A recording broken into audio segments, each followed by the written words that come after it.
Very good morning. Okay, so here we are for the audit marathon. And how many of you have seen the RTP already? That was a high expectation, I guess. Okay. Those who have seen the RTP have felt the tremors in their heart because this time the RTP is almost 90 pages academic update. The same thing had happened with me when I saw the RTP for the first time. If you check those 90 pages, there are of course more than 90 pages because as far as the SRS, SRE, SAE is concerned, and if you know एक SAE 3420 एकदम अलग से नया आया है standard, ये तो पता है क्या आपको? एक नया SAE आया है 3420. अब ये बेयर टेक्स्ट इसका RTP में नहीं दिया है, सिर्फ लिंक दिया है उसका. सो उसके पेजेस अलग. 610 के सिर्फ लिंक दिए, उसके पेजेस अलग.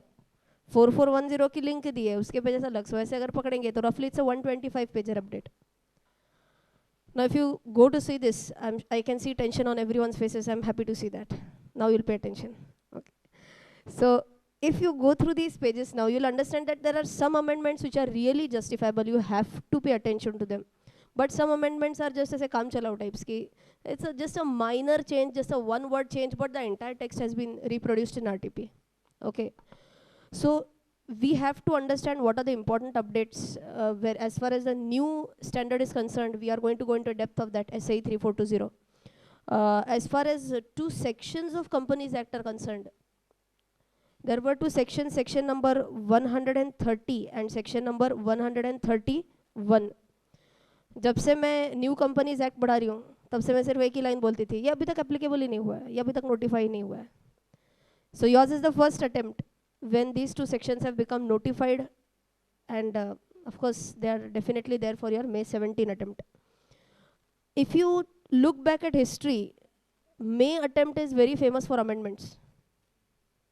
Okay. And as far as November attempt is concerned, comparatively lesser of amendments but more focus on essays is given. So if you have ever tried to test the weightage of this important chapter of standards on auditing, generally अगर आपने ऐसे plot करके देखा तो मे attempt में comparatively कम आता है and November attempt में कंपैरेटिवली ज़्यादा आता है for CA final. And IPCC के लिए एग्जैक्ट उल्टा होता है.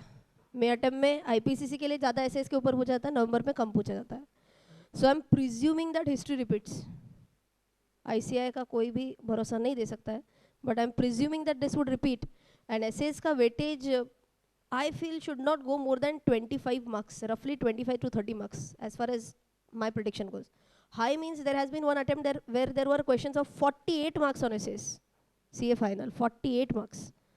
तो बच्चे पागल हो गए थे. So 25-30 according to me is a fair weightage. इतना तो आएगा. And इसमें भी किसके ऊपर सबसे ज़्यादा आने का चांस मुझे लग रहा है, that is your SRS, SAE and SRE. इनमें से तो कोई एक आना ही आना है. Prediction say whenever I'm saying आना ही आना है, I'm giving a reasonable assurance, not absolute assurance. Okay. So we are going to go through these essays, SREs, essays also. There is one more SQC also, if you know this, Standard on Quality Control. अब ये ऐसे standards होते हैं जो आधे से ज़्यादा बच्चे ऑप्शन में डाल देते हैं, बोलते हैं एसेज कम है क्या कि जो SRE SAE आ गया. But if we feel that there are chances that probability is definitely high कि ये ज़्यादा आएगा, तो हम आज इसके ऊपर भी फोकस करने वाले हैं. फिर आपका आता है सबसे फेवरेट चैप्टर जो सबसे ज़्यादा मार्क्स आपको देता है, that is nothing but your professional ethics. Everyone loves this chapter. It's comparatively a simple and straightforward chapter. Every single attempt you get 16 marks and people are dying to find those 4 questions in a question paper. Right? So whenever a CA final paper comes into your hand, the very first professional ethics किधर है? Yes, 16 marks. नवंबर attempt में अगर आपने देखा होगा, अगर किसी ने अपियर करा है तो नवंबर अटेम्प्ट में थोड़े जो नॉन ट्रेडिशनल क्वेश्चंस है प्रोफेशनल एथिक्स के ऊपर वो आए थे, जो टिपिकली शेड्यूल्स के बाहर आते हैं. Of course there were many students who came up to me and said ma'am देखो ना हमारा नसीब कितना ख़राब है. मैंने कहा क्या हुआ बेटा? तो लेकिन देखो हमारे ही अटेम्प्ट में 16 मार्क के ऊपर प्रोफेशनल एथिक्स का आया ही नहीं. मतलब बच्चों को ये भी नहीं समझ में आया कि ये प्रोफेशनल एथिक्स का ही क्वेश्चन था. They felt that if it is in the schedules, That is professional ethics. If it is outside the schedules, it's something else only. So professional ethics 16 marks का है, favorite है, non-traditional questions previous attempt में ही आ चुके हैं. So थोड़ा सा feel good factor एक दे रही हूँ आपको कि ideally traditional जो schedules में आते हैं questions वो आपके attempt में आने की probability थोड़ी सी ज़्यादा है. Okay. There are some minor changes in professional ethics also. After that you have something known as LODR जिसकी बहुत ज़्यादा चर्चा हो रही है. एक चैप्टर आता है audit committee and corporate governance and this entire chapter has only changed. How I will tell you. I mean कोई कोई बच्चे ऐसे भी नज़र से देखते थे मुझे कि इन्होंने शायद पढ़ा नहीं था. मैंने बैच कब करी? दिसंबर में अगर बैच करी तो आइडियली सभी अमेंडमेंट्स ऑलरेडी कवर होने चाहिए. यस और no? You know that 6 months rule ना? करेक्ट. 6 महीने पहले तक जितने अमेंडमेंट आते हैं वो तो ऑलरेडी आ चुके थे. But do you know that LODR has come up in 2015 actually? But ये ICAI ने applicable ही नहीं करा था अभी तक. So ICAI takes the liberty sometimes कि शायद law ने ये already applicable कराया है, इसको official gazette में notification आ चुका है, लेकिन ICAI बोलते हैं हमको नहीं करना अभी तक applicable. So does it make sense for a faculty to teach something which ICAI has not yet announced in the syllabus? So absolutely not. 2015 से हम देख रहे थे अभी आएगा, आया ही नहीं. And then the new year dhamaka came up. January 2017 ICAI came up with this circular in which it gave all the amendments which are applicable. जिसमें LODR आएगा. ये सुनने के बाद आधे बच्चे परेशान हो गए, ये LODR क्या है? It's nothing but a substitute for clause 49 of the listing agreement. आपने ये सुना एटलीस्ट clause 49 listing agreement? अच्छा, any person sitting in the class who is going to go through audit for the very first time, पहली बार audit करने वाला ऐसे कोई है?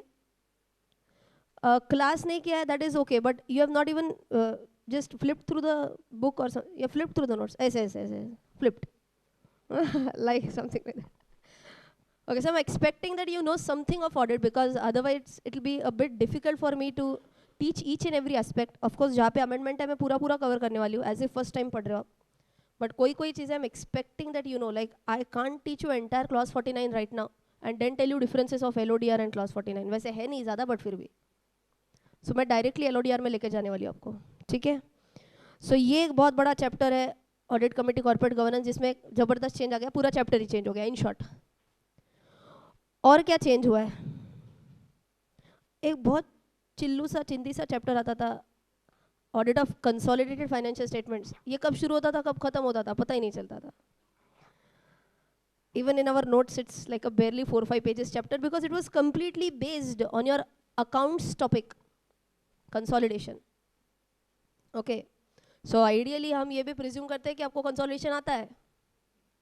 इतना बड़ा presumption है, right? जनरली ये भी इसका भी एक बहुत बड़ा किस्सा है कंसोलिडेशन वाले का. जनरली हर एक अटेम्प्ट में आता है अभी भी या नहीं? Consolidation almost every attempt comes up. So like I remember I had given November 8 attempt and I had cleared also in November 8 attempt. Given and cleared is very different of course. So उसके बाद जो attempt था May 9 का attempt जब था तो हमारे time पे हमारे टीचर्स बताते यार कंसोलिडेशन के ऊपर तो क्वेश्चन आता ही है. जैसे आपके टाइम पे अभी क्वेश्चन पेपर पहले आता है, हमारे टाइम पे पहले आंसर शीट पहले मिलती थी. 5 minutes पहले आंसर शीट मिलती थी, question paper directly on time. तो हमको हमारे फैकल्टीज क्या सजेस्ट करते थे कि पहले ही वो फॉर्मेट ड्रॉ करके रखो, मतलब उतना टाइम बचेगा ना. So amazing thinking actually. पढ़ाई से बोलता अच्छा. एक अटेम्प्ट ऐसे आया जिसमें इसके ऊपर एक भी क्वेश्चन ही नहीं. अब बच्चे देखो बेचारे परेशान, पूरा फॉर्मेट ड्रॉ किया है, क्वेश्चन ही नहीं है. So ICAI can be that amazingly unpredictable. And कितना highly unpredictable हो सकते हैं. देखो मेरे अटेम्प्ट में November 2008 में IFRS के ऊपर क्वेश्चन पूछा था. IFRS. I'm sure many of you also don't know what is IFRS right now in detail. Full form पता होगा, I know that. सब बोल रहे हैं हमको पता है. Okay. But in detail पता है किसी को अभी तक IFRS नहीं. So ICAI can be really unpredictable. That's what I wanted to open my session with. So don't presume things. Audit is a paper which is taken for granted by many people. कि हाँ यार 3 साल की articleship की है तो क्या आता ही अपने को. आर्टिकलशिप में सब क्या करते हैं, खुद से ही पूछ लो, मुझे मत बताओ, राइट? एडजस्टमेंट्स, ये सबसे ज़्यादा सीखने को मिलता है। क्या नहीं करना चाहिए, वही सबसे ज़्यादा सीखने को मिलता है। You can't write it in the paper ना, but this is generally done. ये आप नहीं लिख सकते पेपर में, you have to write the provision, and that is why we are here to know what is the exact provision of law. Okay, yes. So I think that we can start off with something which is important for your law paper also and your audit paper also. That is nothing but company audit. So मैंने आपको एक start में, आपको अगर समझ में आया है तो स्टार्ट में मैंने आपको एक जितने भी मेजर अमेंडमेंट्स आए उसका एक शॉर्ट लिस्टिंग दिया. If you have not listed it down, maybe I can just quickly jot it out for you again. चलो बोलो मेजर अमेंडमेंट्स कहाँ पे आए, बोलो. नंबर 1 मेजर अमेंडमेंट कहाँ पे आए, बोलो सबसे पहले. एक तो मैंने बोला कंपनी ऑडिट में आया है. जिनके पास नोट्स दिए हैं, मैंने जानबूझ के लास्ट के 2-3 पेजेस ब्लैंक छोड़े, so you can make a note there also. Company audit है, देन प्रोफेशनल एथिक्स है, इसमें मेजर अमेंडमेंट है. तीसरा है स्टैंडर्ड्स, जिसमें तीसरी मेजर अमेंडमेंट है. Okay.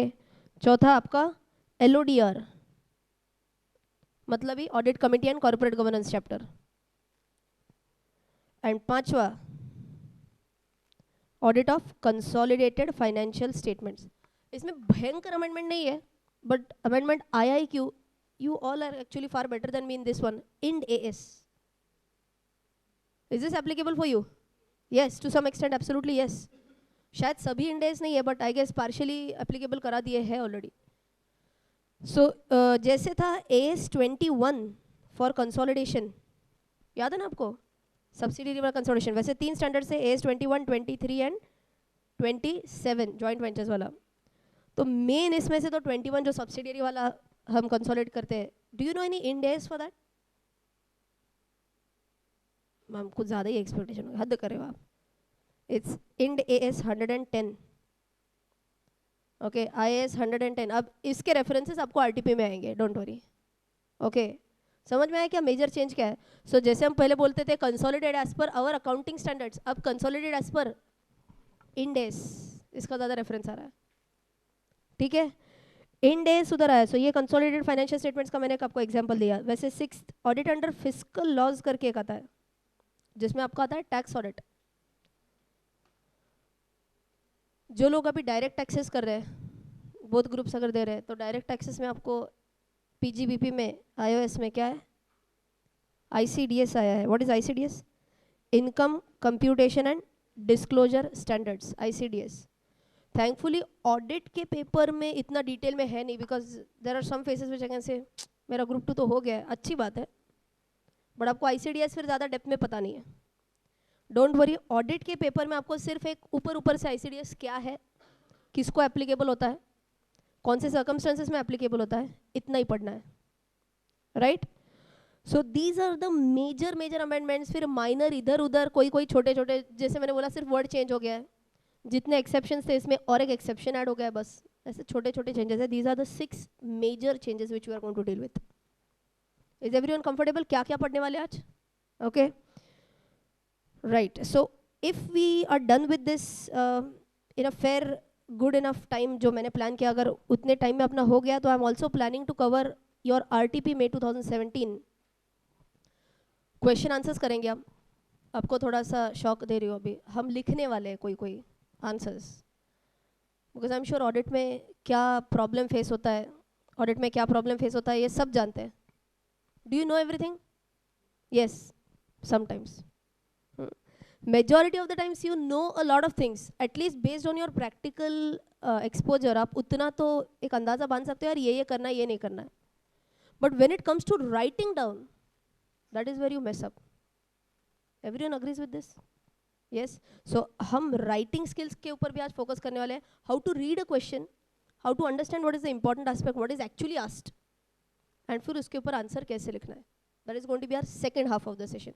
First half on amendments, second half more on writing skills. Is this clear? Yes. So you can open your notes.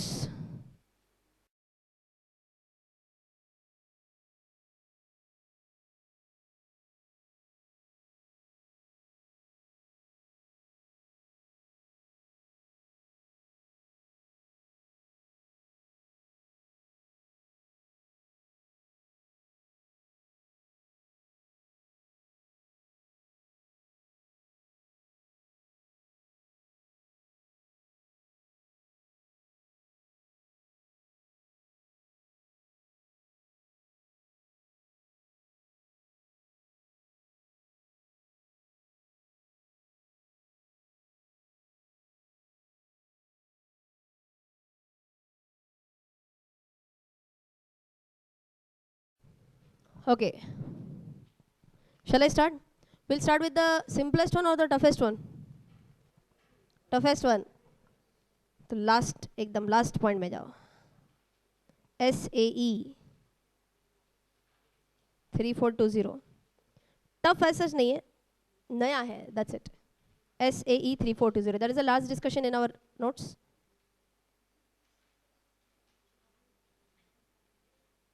Okay.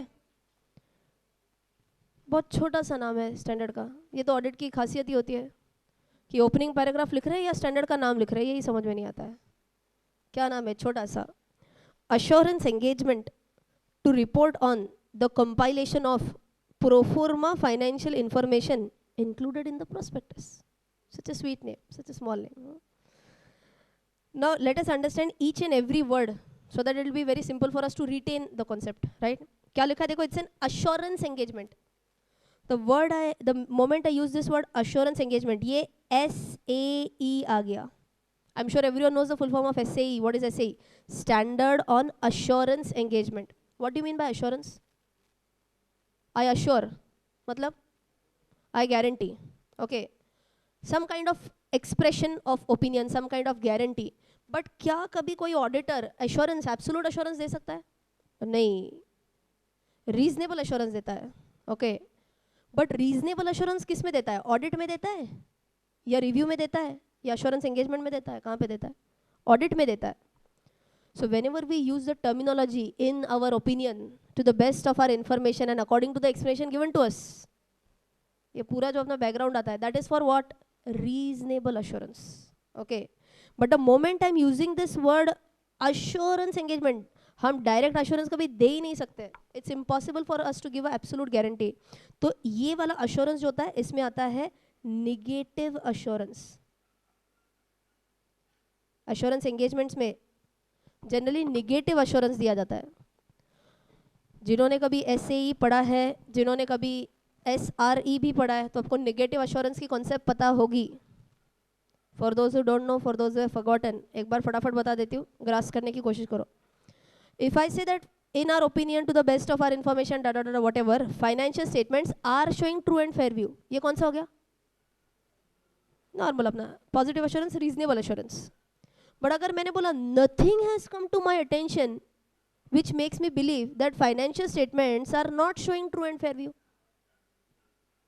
एक बार फिर से, nothing has come to my observation or nothing has come to my examination which makes me believe that financial statements are not showing true and fair view. बच्चे क्या करते हैं? not showing true and fair view मतलब गलत है. नहीं नहीं नहीं, स्टार्टिंग भी तो इम्पोर्टेंट है ना. सो ये कुछ इस तरीके से हो गया. अगर मैंने बोला कि आइडियली तुमने पास होना चाहिए, आइडियली तुमने पास होना चाहिए, कौन सा अश्योरेंस है? रीजनेबल अश्योरेंस, जो हम बच्चों के लिए देते हैं. आइडियली तुमने पास होना चाहिए. मुझे नहीं लगता या फिर मुझे समझ में नहीं आता, तू क्यों फेल होगा? मुझे नहीं समझ में आता, तू क्यों फेल होगा, मतलब ये कौन सा अश्योरेंस है? ये निगेटिव अश्योरेंस है. But am I wanting something bad for that person, और फाइनली मैं यही बोल रही हूँ कि तू पास होने वाला है. What is my final intention? तो पास होने वाला है. बट कैन आई से the level of assurance has drop down. 3 sentences देखो, तू पक्का पास होगा, एब्सोल्यूट अश्योरेंस, ये हम ऑडिट में कभी भी नहीं देते. दूसरा, आइडियली तूने पास होना चाहिए, कौन सा अश्योरेंस? Reasonable assurance. मुझे नहीं समझ में आता कि तू क्यों फेल होगा, नेगेटिव अश्योरेंस. इस नेगेटिव अश्योरेंस को काफी बार बोलते हैं moderate assurance in the nature of negative assurance. इसका पूरा नाम अगर आपको लिखना है, क्या बोलते हैं इसको? Moderate assurance in the nature of negative assurance. समझ में आ रहा है कि आपको तीनों में फर्क क्या है? रीजनेबल अश्योरेंस, दूसरा moderate assurance in the nature of negative assurance, and पहला जो मैंने बोला था एकदम, वो तो एब्सोल्यूट अश्योरेंस था. तीनों में फर्क क्या है? तीनों में ओपिनियन तो दिया जा रहा है, बट फर्क क्या है? It is the degree of confidence in which I am expressing the opinion. Is this clear everyone? चलो, तो एश्योरेंस एंगेजमेंट है, अपने को निगेटिव अश्योरेंस कंसेप्ट ये भी समझ में आ गया. आगे क्या लिखा है? टू रिपोर्ट ऑन, किसके ऊपर रिपोर्ट करना है?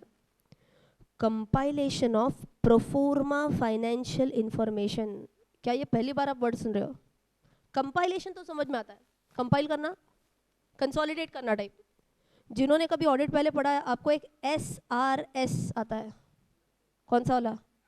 4410, विच टॉक्स अबाउट कंपाइलेशन. एक सिंपल एग्जांपल, एक होल्डिंग कंपनी है, 10 सब्सिडियरीज है, इसको अगर कंपाइल करना है तो ये कंपाइलेशन इन्फॉर्मेशन हो गया, कंपाइलेशन ऑफ फाइनेंशियल स्टेटमेंट्स हो गया. लेकिन हम क्या कंपाइल कर रहे हैं इधर? हम कंपाइल कर रहे हैं प्रोफोर्मा फाइनेंशियल इन्फॉर्मेशन. पहली बार वर्ड आ रहा है प्रोफोर्मा फाइनेंशियल इन्फॉर्मेशन. क्या है ये स्टैंडर्ड में डिफाइन किया गया है. We are going to come to this word proforma financial information, but ये मिलता किधर है? We find it in the prospectus. So can I say this standard has got something to do with companies which are coming with either IPOs or FPOs? बराबर. Those companies who want to raise public funds, इनके बारे में बात चल रही है. पहली बात. Okay till here. दूसरा, क्या प्रोस्पेक्टस में ह्यूज इंफॉर्मेशन दिया रहता है? Absolutely yes. अब ये ह्यूज इंफॉर्मेशन में क्या इंक्लूड होने वाला है? में इंक्लूड होने वाला है प्रोफोर्मा फाइनेंशियल इंफॉर्मेशन. अब ये क्या है ये समझना बाकी हो गया सिर्फ.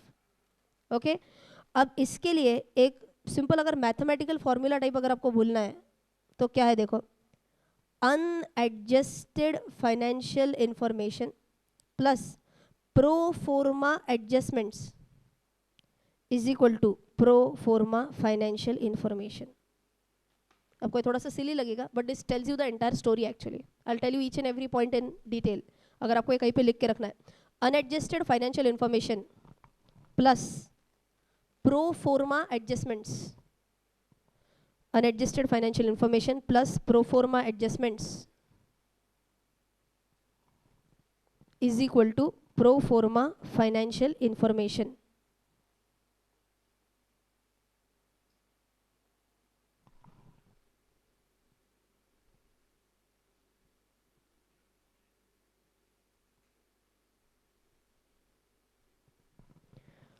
ओके यहाँ तक लिख लिया. अब पहले इसका एक केस लेते हैं, केस स्टडी लेते हैं, सिंपल हो जाएगा एकदम. एक एग्जाम्पल लेते हैं इसके लिए. Everyone pay attention. क्या एग्जाम्पल हो सकता है इसका? अभी जो लोग स्टॉक मार्केट्स अगर फॉलो करते हैं, अभी लेटेस्ट एक IPO कौन सा आया था जो अभी तक लिस्ट होना है? डीमार्ट के पहले Music Broadway, that is nothing but Radio City. If you know this, Radio City has come up with an IPO. Okay अभी तक ये लिस्ट होना बाकी है. रेडियो सिटी अपना IPO लेके आया था. अगर रेडियो सिटी अपना IPO लेके आता है तो क्या प्रोस्पेक्टस इशू करेगा? अच्छा, name of the company is music Broadway limited, उसमें नहीं जाएंगे, वो ज़्यादा नाम अपने को ध्यान नहीं है. Radio City, okay, it came up with an IPO. तो कौन सा डॉक्यूमेंट पब्लिक को दिया गया? बोलो, प्रोस्पेक्टस. यहाँ तक भी सिंपल. अब जब रेडियो सिटी का प्रोस्पेक्टस बनता है, क्या सिर्फ स्टैंड अलोन फाइनेंशियल इन्फॉर्मेशन होता है या कंसोलिडेटेड भी होता है? अगर आप इसमें प्रोस्पेक्टस के बारे में बात कर रहे हो तो क्या सिर्फ स्टैंड अलोन या कंसोलिडेटेड भी आएगा? कंसोलिडेटेड भी आएगा, दोनों भी आता है. अब ये SAE क्या बोलता है? मान के चलो Radio City took over amalgamated one more channel. मान के चलो रेडियो सिटी ने कोई एक रेडियो 1, जस्ट एन एग्जाम्पल, ऐसे कोई अमालगमेशन नहीं हुआ है, एक एग्जाम्पल ले रही हूँ कि रेडियो सिटी ने रेडियो 1 को अमालगमेट कर लिया, परचेज कर लिया. कब परचेज कर लिया is very important. Now pay attention for this. Radio city ने अपने फाइनेंशियल्स मान के चलो 31 मार्च 2017, ये लास्ट फाइनेंशियल्स है. As on what date? 31 March 2017. ये प्रोस्पेक्टस में दिए रहेंगे अगर. अब देखो, मान के चलो ये अमालगमेशन हुआ 1 जून 2000. अच्छा 6, थोड़ा सा 17 अभी होना है नहीं क्या? 2016 लेते हैं. अच्छा, anyways this standard is applicable from what date? This standard is applicable from what date? 1 April 2016. इस स्टैंडर्ड एप्लीकेबल होके 1 साल हो जाएगा अभी. Again the point which I was telling in the beginning, ideally gap कितने का होता है? 6 महीने का. सो आइडियली ये स्टैंडर्ड कब एप्लीकेबल होना चाहिए था? नवंबर 16 में एप्लीकेबल होना चाहिए था, बट ये हुआ ही नहीं, ये तो अभी एप्लीकेबल कराया. ओके, सो 31 मार्च 2016 को रेडियो सिटी ने अपने फाइनेंशियल्स फ्रीज आउट कर दिए, राइट? रेडियो 1 का एक्विजिशन कब हुआ बोलो? 31 जून 2016 को एक्विजिशन हो गया. क्या ये event occurring after balance sheet date हुआ क्या? I am taking you back to accounts now. Which accounting standard? S4, event occurring after balance sheet date हो गया ये. अगर event occurring after balance sheet date हो गया तो अगर आपको याद है दो टाइप के आपको इवेंट्स आते हैं, एक होता है एडजस्टिंग इवेंट, एक नॉन एडजस्टिंग इवेंट. इतने डेप्थ में अभी इस स्टैंडर्ड के लिए नहीं जाना है, but you remember what is AS4. Event occurring after balance sheet date हो गया. अब देखो, can I say a big acquisition, a material acquisition has taken place after balance sheet date? Yes. क्या इसका जिक्र रेडियो सिटी के financials में आया था या नहीं आया था? नहीं आया था. व्हाट डज दिस स्टैंडर्ड से? अब आप प्रिज्यूम करो, अज्यूम करो कि अगर ये 1 जून को अमालगमेट नहीं होता था, अगर ये 1 अप्रैल को ही अमालगमेट होता था, 1 अप्रैल 15 मान के चलो, या फिर एनी अर्लियर, इसमें कोई भी डेट चलेगी. मैं एग्जांपल के लिए 1 अप्रैल बोल रही हूँ, इधर बीच में भी हो सकता है, 30 सितंबर भी हो सकता है. अगर ये फाइनेंशियल ईयर खत्म होने के पहले अगर अमालगमेट होता था तो क्या होता था? तो आपको वापस से AS21 में जाना पड़ेगा, इंड AS 110 में जाना पड़ेगा. अमालगमेशन हो गया तो आपने वो एडजस्टमेंट्स पढ़े हैं ना, inter company adjustments and what not. Intra company indebtedness है तो वो नॉक ऑफ करना पड़ता है, पढ़ा है आपने ये सब? ये सब आपको करना पड़ेगा. So what is the presumption year? इतना बड़ा मटेरियल एक्विजिशन हुआ है. कब एक्विजिशन हुआ? बैलेंस शीट डेट के बाद या बैलेंस शीट डेट के पहले हुआ? I want everyone to answer ना. बैलेंस शीट डेट के बाद एक्विजिशन हुआ है, but what are we going to presume? Presume करना है कि ये बैलेंस शीट डेट के पहले हुआ. एंड अगर ये पहले होता था तो इस कंपनी का टर्नओवर कितना दिखता था, तो इस कंपनी के एसेट्स कितने दिखते थे, तो इस कंपनी का प्रॉफिटेबिलिटी कितना दिखता था. सो कैन आई से इन्वेस्टर्स को ये भी तो बहुत इंपॉर्टेंट है ना. If I am investing in the Radio City IPO, in that case क्या मुझे event occurring after balance sheet date, कोई मटेरियल इवेंट अगर हो गया तो मुझे उसका भी तो कुछ इन्फॉर्मेशन मिलना चाहिए. इसके लिए बोला कि आपने क्या प्रिजम्पशन करना है. लास्ट टाइम बोलो क्या प्रिजम्पशन करना है? That this acquisition took place before the balance sheet date, and then you will have to make these proforma adjustments. कौन से एडजस्टमेंट्स? आपके AS21 वाले, इंट्रा कंपनी इंडेटेडनेस वाला वगैरह, वो सब नॉकिंग ऑफ करना, ये सब एडजस्टमेंट आपको करना पड़ेगा. एंड ये जो अनएडजस्टेड फाइनेंशियल इंफॉर्मेशन है, चलो लॉजिकली बोलो, ये अमलगमेशन के पहले वाले बोल रही है, अमलगमेशन के बाद वाले बोल रहे हो? अनएडजस्टेड वाले, अमलगमेशन के पहले वाले. ओके, अमलगमेशन के पहले वाले जो फाइनेंशियल स्टेटमेंट से फाइनेंशियल इंफॉर्मेशन था, उसमें क्या ऐड कर दिया? प्रोफोर्मा एडजस्टमेंट्स ऐड कर दिए. प्रोफोर्मा एडजस्टमेंट आया ही क्यों? बिकॉज एक्विजिशन हुआ. कब एक्विजिशन हुआ? बैलेंस शीट डेट के बाद हुआ. क्या प्रिज्यूम किया? बैलेंस शीट डेट के पहले हुआ. ये प्रिजम्पशन करके हमने कोई एडजस्टमेंट्स कर दिए. इस एडजस्टमेंट्स को क्या बोलते हैं? Proforma adjustments. एंड ये एडजस्टमेंट्स करने के बाद जो फाइनेंशियल्स बने उसको क्या बोलते हैं? Proforma financial information. तीनों टर्म समझ में आ गए? Shall we recap it one more time? चलो, अपने को फॉर्मूला क्या याद रखना है? Unadjusted financial information plus proforma adjustments is equal to proforma financial information. ये कहाँ पे मिलता है मुझे proforma financial information? In the prospectus. So is it got to do something with IPO FPO? Yes. Are the investors interested to know whatever happened till balance sheet date, or even a material event occurring after balance sheet date? Material event occurring after balance sheet date also investors are interested to know. So अपन ने क्या करना है? Presume करना है. क्या presume करना है? कि ये अमलगमेशन बैलेंस शीट डेट के बाद हुआ ही नहीं, ये तो बैलेंस शीट डेट के पहले हुआ था. और अगर ये पहले होता था तो क्या क्या एडजस्टमेंट्स करने पड़ते थे एज पर अकाउंटिंग स्टैंडर्ड? ये एडजस्टमेंट्स करेंगे. एंड एडजस्टमेंट करने के बाद जो फाइनेंशियल इंफॉर्मेशन बना उसको क्या बोलेंगे? क्या बोलेंगे उसको? Proforma financial information. काफी लोगों के चेहरे पे थोड़े से अभी भी मतलब समझ में आया बट समझ में नहीं आया, वो वाली कॉन्सेप्ट हो गई है, क्योंकि आपने ये कभी देखा ही नहीं है ना. Has anyone seen such kind of a thing? No, ये आया ही पहली बार है. सो फ्रैंकली स्पीकिंग मैंने भी आज तक कोई ऐसे प्रोस्पेक्टस नहीं देखा है जिसमें ये प्रोफोर्मा फाइनेंशियल इंफॉर्मेशन है, बिकॉज ये तो एप्लीकेबल ही अभी 1 साल बैरली हुआ है. तो फिर मैं ये सोच रही थी, I will tell you what is the biggest catch इसमें.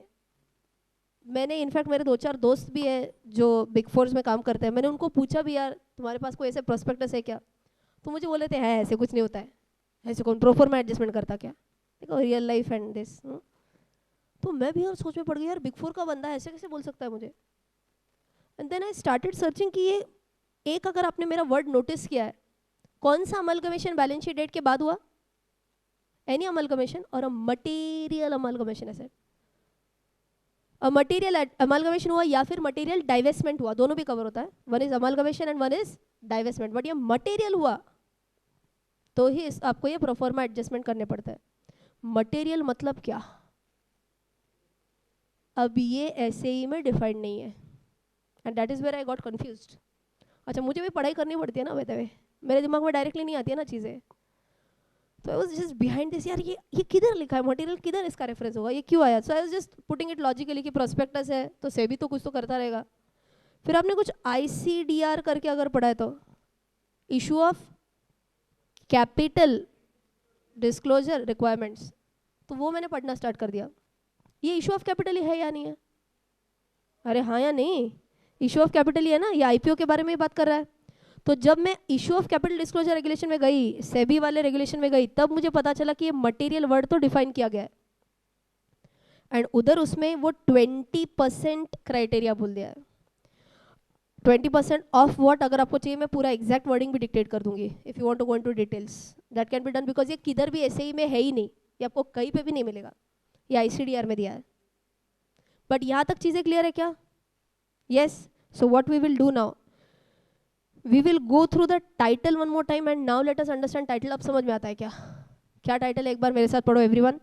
assurance engagement to report on the compilation of pro forma financial information included in the prospectus। अब समझ में आता है? Yes. pro forma financial information मतलब रेडियो सिटी प्लस रेडियो 1 और individual plus वाला मतलब प्रोफॉर्मा फाइनेंशियल इन्फॉर्मेशन। एंड अगर जो इंडिविजुअल थे बिफोर दिस एडजस्टमेंट वाले थे, उनको क्या बोला था? अनएडजस्टेड फाइनेंशियल इन्फॉर्मेशन बोला था। अब ये टर्म्स थोड़े थोड़े सीकिन हो रहे हैं everyone. Yes, now we are going to read this properly one by one. Nature क्या लिखा है देखो, the practitioner's sole responsibility is to report whether proforma financial information has been compiled in all material respects by the responsible party. Again दो important terms आ गए इधर, ये जो मैं मार्क करा के दे रही हूँ ये कहीं ना कहीं डिफाइन किए गए हैं या इंपॉर्टेंट टर्म्स है, सो you can mark this also. पहला टर्म कौन सा मैंने मार्क किया अभी? प्रैक्टिशनर। ये जनरली अभी तक स्टैंडर्ड्स में यूज नहीं होता था, प्रैक्टिशनर ये वर्ड। एंड उधर क्या लिखा है? रिस्पॉन्सिबल पार्टी, ये भी काफी बार यूज किया अभी नए स्टैंडर्ड्स में। ओके, प्रैक्टिशनर मतलब कौन होगा लॉजिकली?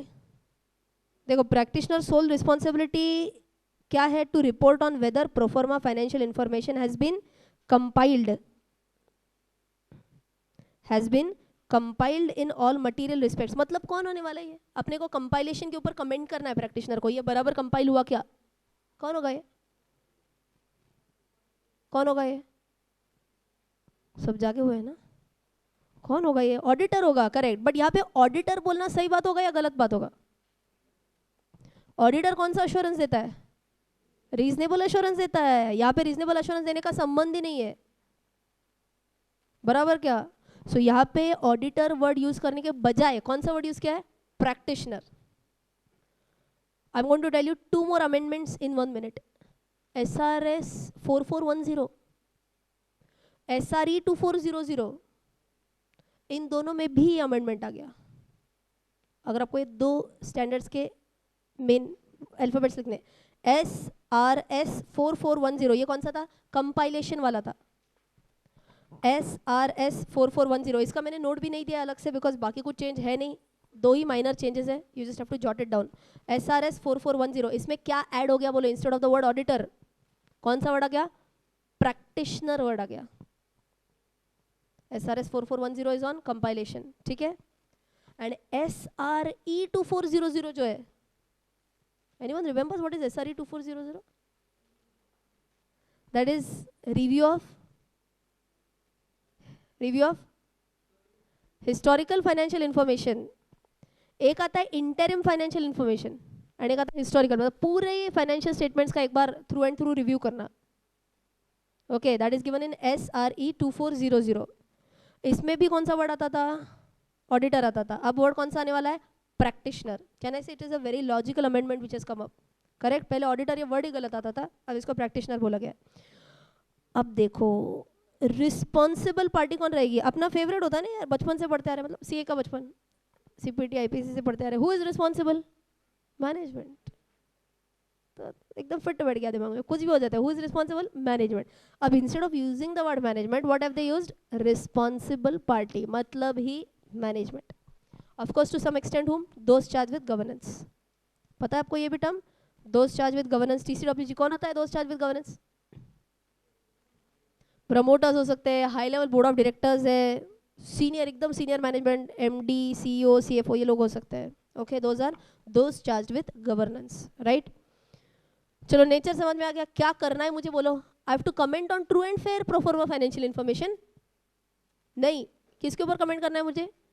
कंपाइलेशन बराबर हुआ क्या. नेचर समझ लो, पर्पस समझ लो, क्यों कर रहे हैं हम. क्या मुझे ट्रू एंड फेयरनेस के ऊपर कमेंट करना है क्या? नहीं, मुझे सिर्फ कंपाइलेशन के ऊपर कमेंट करना है. क्या कंपाइल किया जा रहा है? क्या कंपाइल किया जा रहा है? प्रोफॉर्मा फाइनेंशियल इन्फॉर्मेशन कंपाइल किया जा रहा है. तो ये क्या कंपाइलेशन बराबर हुआ क्या? बस इसके ऊपर मुझे कमेंट करना है. पक्का क्लियर ना? थोड़ा अब थोड़ी थोड़ी चेहरे पे हंसी नजर आ रही है. हाँ, अब समझ में आ रहा है. Okay, let's go ahead. आगे पर्पस क्या लिखा है देखो. Illustrate the impact of significant event और ट्रांजैक्शंस. कौन सा था रे अपना ये सिग्निफिकेंट इवेंट और ट्रांजैक्शन? एग्जांपल में कौन सा था सिग्निफिकेंट इवेंट और transaction? Amalgamation of what with what? Radio 1 with radio city. बराबर. ये कौन सा था? सिग्निफिकेंट इवेंट और ट्रांजैक्शन था. On what? Unadjusted financial information of the entity. किसकी अनएडजस्टेड फाइनेंशियल इंफॉर्मेशन थी पहले? रेडियो सिटी की. Before that amalgamation. As if, क्या करना है अपने को? As if the event had occurred और the transaction had been undertaken at an earlier date. ये बैलेंस शीट डेट के बाद हुआ ही नहीं. कब प्रिज्यूम करना है? हुआ एट एन अर्लियर डेट. एकदम ओके. Yes, very good. चलो, compilation of proforma financial information में क्या करना है? सबसे पहले identify the source. Very important. अब ये चीज़ें जो है ना, ये आपकी थोड़ी सी आर्टिकलशिप में आपका जो लॉजिक डेवलप हो गया है, इसके ऊपर थोड़ी बेस्ड है. रटने की जरूरत नहीं है. सिंपल चीज़ यार, अगर कंपाइल हो रही है फाइनेंशियल इन्फॉर्मेशन, सबसे पहले जो मैं कंपाइल कर रही हूँ वही रिलायबल है क्या? कहाँ से मिला आपको ये? रेडियो 1 के किधर से आए फाइनेंशियल स्टेटमेंट? तो सबसे पहले क्या चेक करना है? सोर्स. सोर्स बराबर है क्या? Correct. Because if I M compiling and if the base itself is not correct, can I say my pro forma financial information is of course going to be wrong. बराबर. सो source बराबर है क्या? Number 1. Number 2, making proforma adjustments. कौन से proforma adjustment करने अपने को?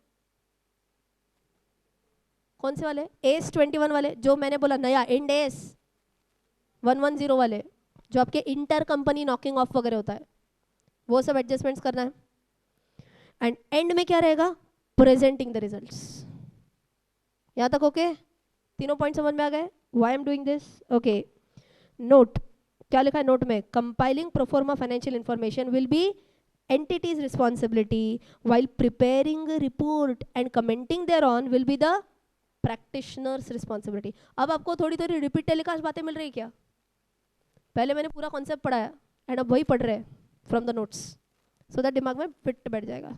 Okay, आगे engagement acceptance. Mark this is important. इसके ऊपर क्वेश्चन आरटीपी में पूछा है. आरटीपी में 17 में एंगेजमेंट एक्सेप्टेंस के ऊपर ही क्वेश्चन है. But unless and until you so वैसे देखा जाएगा तो कोई कोई बच्चे शॉर्टकट यूज कर सकते हैं, डायरेक्टली आंसर रट्टा मारो, ऐसे होते हैं ना. डायरेक्ट एंगेजमेंट एक्सेप्टेंस का रट्टा मार रहा है. 3420 क्या है ये पूछा तो नहीं आएगा, but engagement word to word ये नहीं करना है. कॉन्सेप्ट समझ में आ गया? अब now we are going to talk about engagement का मैं एक्सेप्टेंस करूं या नहीं. चलो देखते हैं किसकी ऑडिट की कितनी पढ़ाई हुई है. क्या आपने ऐसे पहले भी कभी सुना है कि अगर मुझे कोई एंगेजमेंट एक्सेप्ट करना है तो आई शुड थिंक, क्या मेरे पास मेरी उतनी लायकी होनी चाहिए ना, I should have that much competence, I should have that much capability, मैंने खुद ने इस केस में इंडिपेंडेंट होना चाहिए.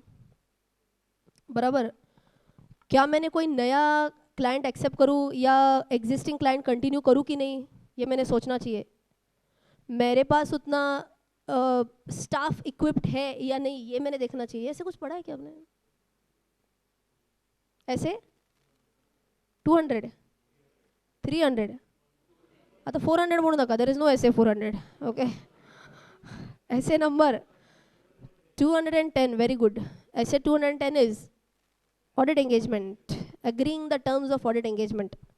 Okay, and if you know, there is one more SQC.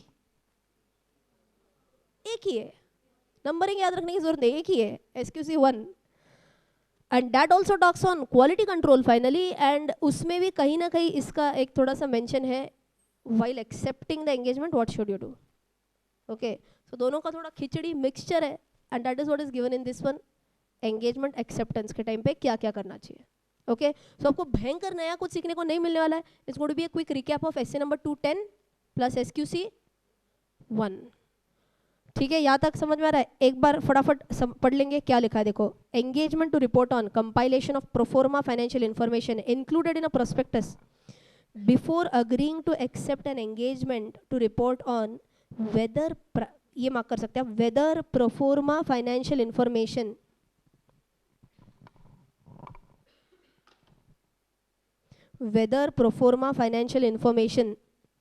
included in a prospectus has been compiled in all material respects. इसी के बारे में बात चल रही है ना कब से. What is the focus point? Compilation बराबर हुआ क्या? In all material respects, correct? On the basis of the applicable criteria, the practitioner shall, क्या क्या करना चाहिए मैंने engagement acceptance के टाइम पे. सबसे पहले अपनी लाइकी है क्या? फर्स्ट पॉइंट क्या है मेरे पास? competence है क्या मेरे पास? capability है क्या? Number 1. Number 2, on the basis of preliminary knowledge of the engagement circumstances and discussion with the responsible party, determine that, mark karo, applicable criteria are suitable and that it is unlikely that pro forma financial information will be misleading. दो चीजें मुझे check करनी है. कौन सी दो चीजें check करनी है? सबसे पहले एप्लीकेबल क्राइटेरिया इज सुटेबल. जो कोई भी एप्लीकेबल क्राइटेरिया है कंपाइलेशन के टाइम पे. अच्छा, एक बात ध्यान से समझ लो, अभी बहुत इंपॉर्टेंट बात चल रही है. एक क्राइटेरिया तो अपना FRF का हो सकता है. What is FRF? Financial reporting framework. एक नॉर्मल FRF क्राइटेरिया हो सकता है. दूसरा, when I am talking about some other applicable criteria, क्या रेगुलेटर कोई क्राइटेरिया बता सकता है मुझे? रेगुलेटर क्राइटेरिया बता सकता है. जैसे आपने पढ़ा ना बैंकिंग रेगुलेशन एक्ट के लिए रेगुलेटर ने अलग फॉर्मेट बताया. अलग अलग रेगुलेटर्स है. रेडियो के लिए कौन सा रेगुलेटर होता है? अपना वही एग्जांपल चला ना, रेडियो सिटी, रेडियो 1. रेडियो के लिए कौन रेगुलेटर होता है? Try but don't cry. Okay, वो वाला ट्राई नहीं. TRAI. What is TRAI? Telecom regulatory authority of India. जो टेलीकॉम सेक्टर में आता है वही रेडियोस के लिए आता है. सो अगर मैंने instead of radio city radio 1, जो अभी बहुत ज़्यादा बातें चल रही है, दैट आइडिया एंड वोडाफोन में कम टुगेदर, बराबर ना, ये भी पढ़ा होगा अपने न्यूज़पेपर में. अगर वो एग्जांपल लिया होता था तो भी कौन सा रेगुलेटर आता था बीच में? Again TRAI. क्या एक्सप्लेन कर रही हूँ मैं? I am explaining the concept of applicable criteria. तो ये दो हो सकते हैं. एप्लीकेबल क्राइटेरिया एक FRF का हो सकता है, एक रेगुलेटर ने बोला हुआ क्राइटेरिया हो सकता है. बराबर. क्या ये एप्लीकेबल क्राइटेरिया सूटेबल है क्या? किसने चेक करना है? किसने चेक करना है? एप्लीकेबल क्राइटेरिया बराबर लग रहा है क्या? प्रैक्टिशनर ने. अपन ने मत बोलो. किसने? प्रैक्टिशनर ने. Okay, so practitioner has to check whether applicable criteria is suitable or not. And second one, which is very important, that it is unlikely that the pro forma financial information will be misleading. अगर आपको लग रहा है यार criteria ही गलत है, तो जो एक बार आप कंपाइल करेंगे तो क्या ये कंपलसरी मिसलीडिंग होगा? फिर दोनों के बेस ही गलत है, तो दोनों का एडिशन भी ऑफ कोर्स गलत ही होने वाला है. अगर आपको ये लग रहा है तो क्या आपने ऐसे एंगेजमेंट एक्सेप्ट करने चाहिए या आपने रिजेक्ट करने चाहिए? आते हुए लक्ष्मी को ना नहीं बोलते. ये क्राइटेरिया आप पेपर में नहीं लिख सकते. अरे वो क्लाइंट हाथ से कैसे जाने दे? या प्रैक्टिकल लाइफ में बाद में करो, पहले ये पढ़ो. क्या बोलना है? Ideally what are you suppose to do? You should say no, ये मेरे एथिक्स के खिलाफ है, ये मिसलीडिंग है, ये मैं नहीं ले सकती, जाओ. Should you be accepting such client और रिजेक्टिंग? रिजेक्टिंग. यही पढ़ रहे हैं, ये लिखना पड़ेगा आपको एग्जाम में, भले ही आप बाद में करते हैं या नहीं, एग्जाम में लिखो please. Second criteria is clear. चलो फटाफट बोलो. पहला क्राइटेरिया क्या था? पहला, क्या मेरे पास कॉम्पिटेंस कैपेबिलिटी है? दूसरा, अब एक बार खुद में झांक के देखा, अब दूसरे में झांक के देखो क्या है, क्या उनका प्रोफॉर्मा फाइनेंशियल इन्फॉर्मेशन मिसलीडिंग तो नहीं है? क्या एप्लीकेबल क्राइटेरिया बराबर लग रहा है? दूसरा पॉइंट। तीसरा पॉइंट क्या है देखो, evaluate the wording of the opinion prescribed, also very important. ये भी हल्का चेंज आ गया है, सेम SRE 2400 में एंड SRS 4410 में। मतलब क्या है बताती हूँ, हम जो वर्डिंग्स बताते हैं ना, अपना नॉर्मल वर्डिंग कौन सा था? इन आवर ओपिनियन वाला। हम जनरली वर्डिंग डायरेक्टली किधर लिखते थे? ओपिनियन पैरा में। ओपिनियन पैरा किधर आता? अपने रिपोर्ट में, ऑडिटर्स रिपोर्ट में। अब इस केस में कौन सा रिपोर्ट आता? प्रैक्टिशनर्स रिपोर्ट में।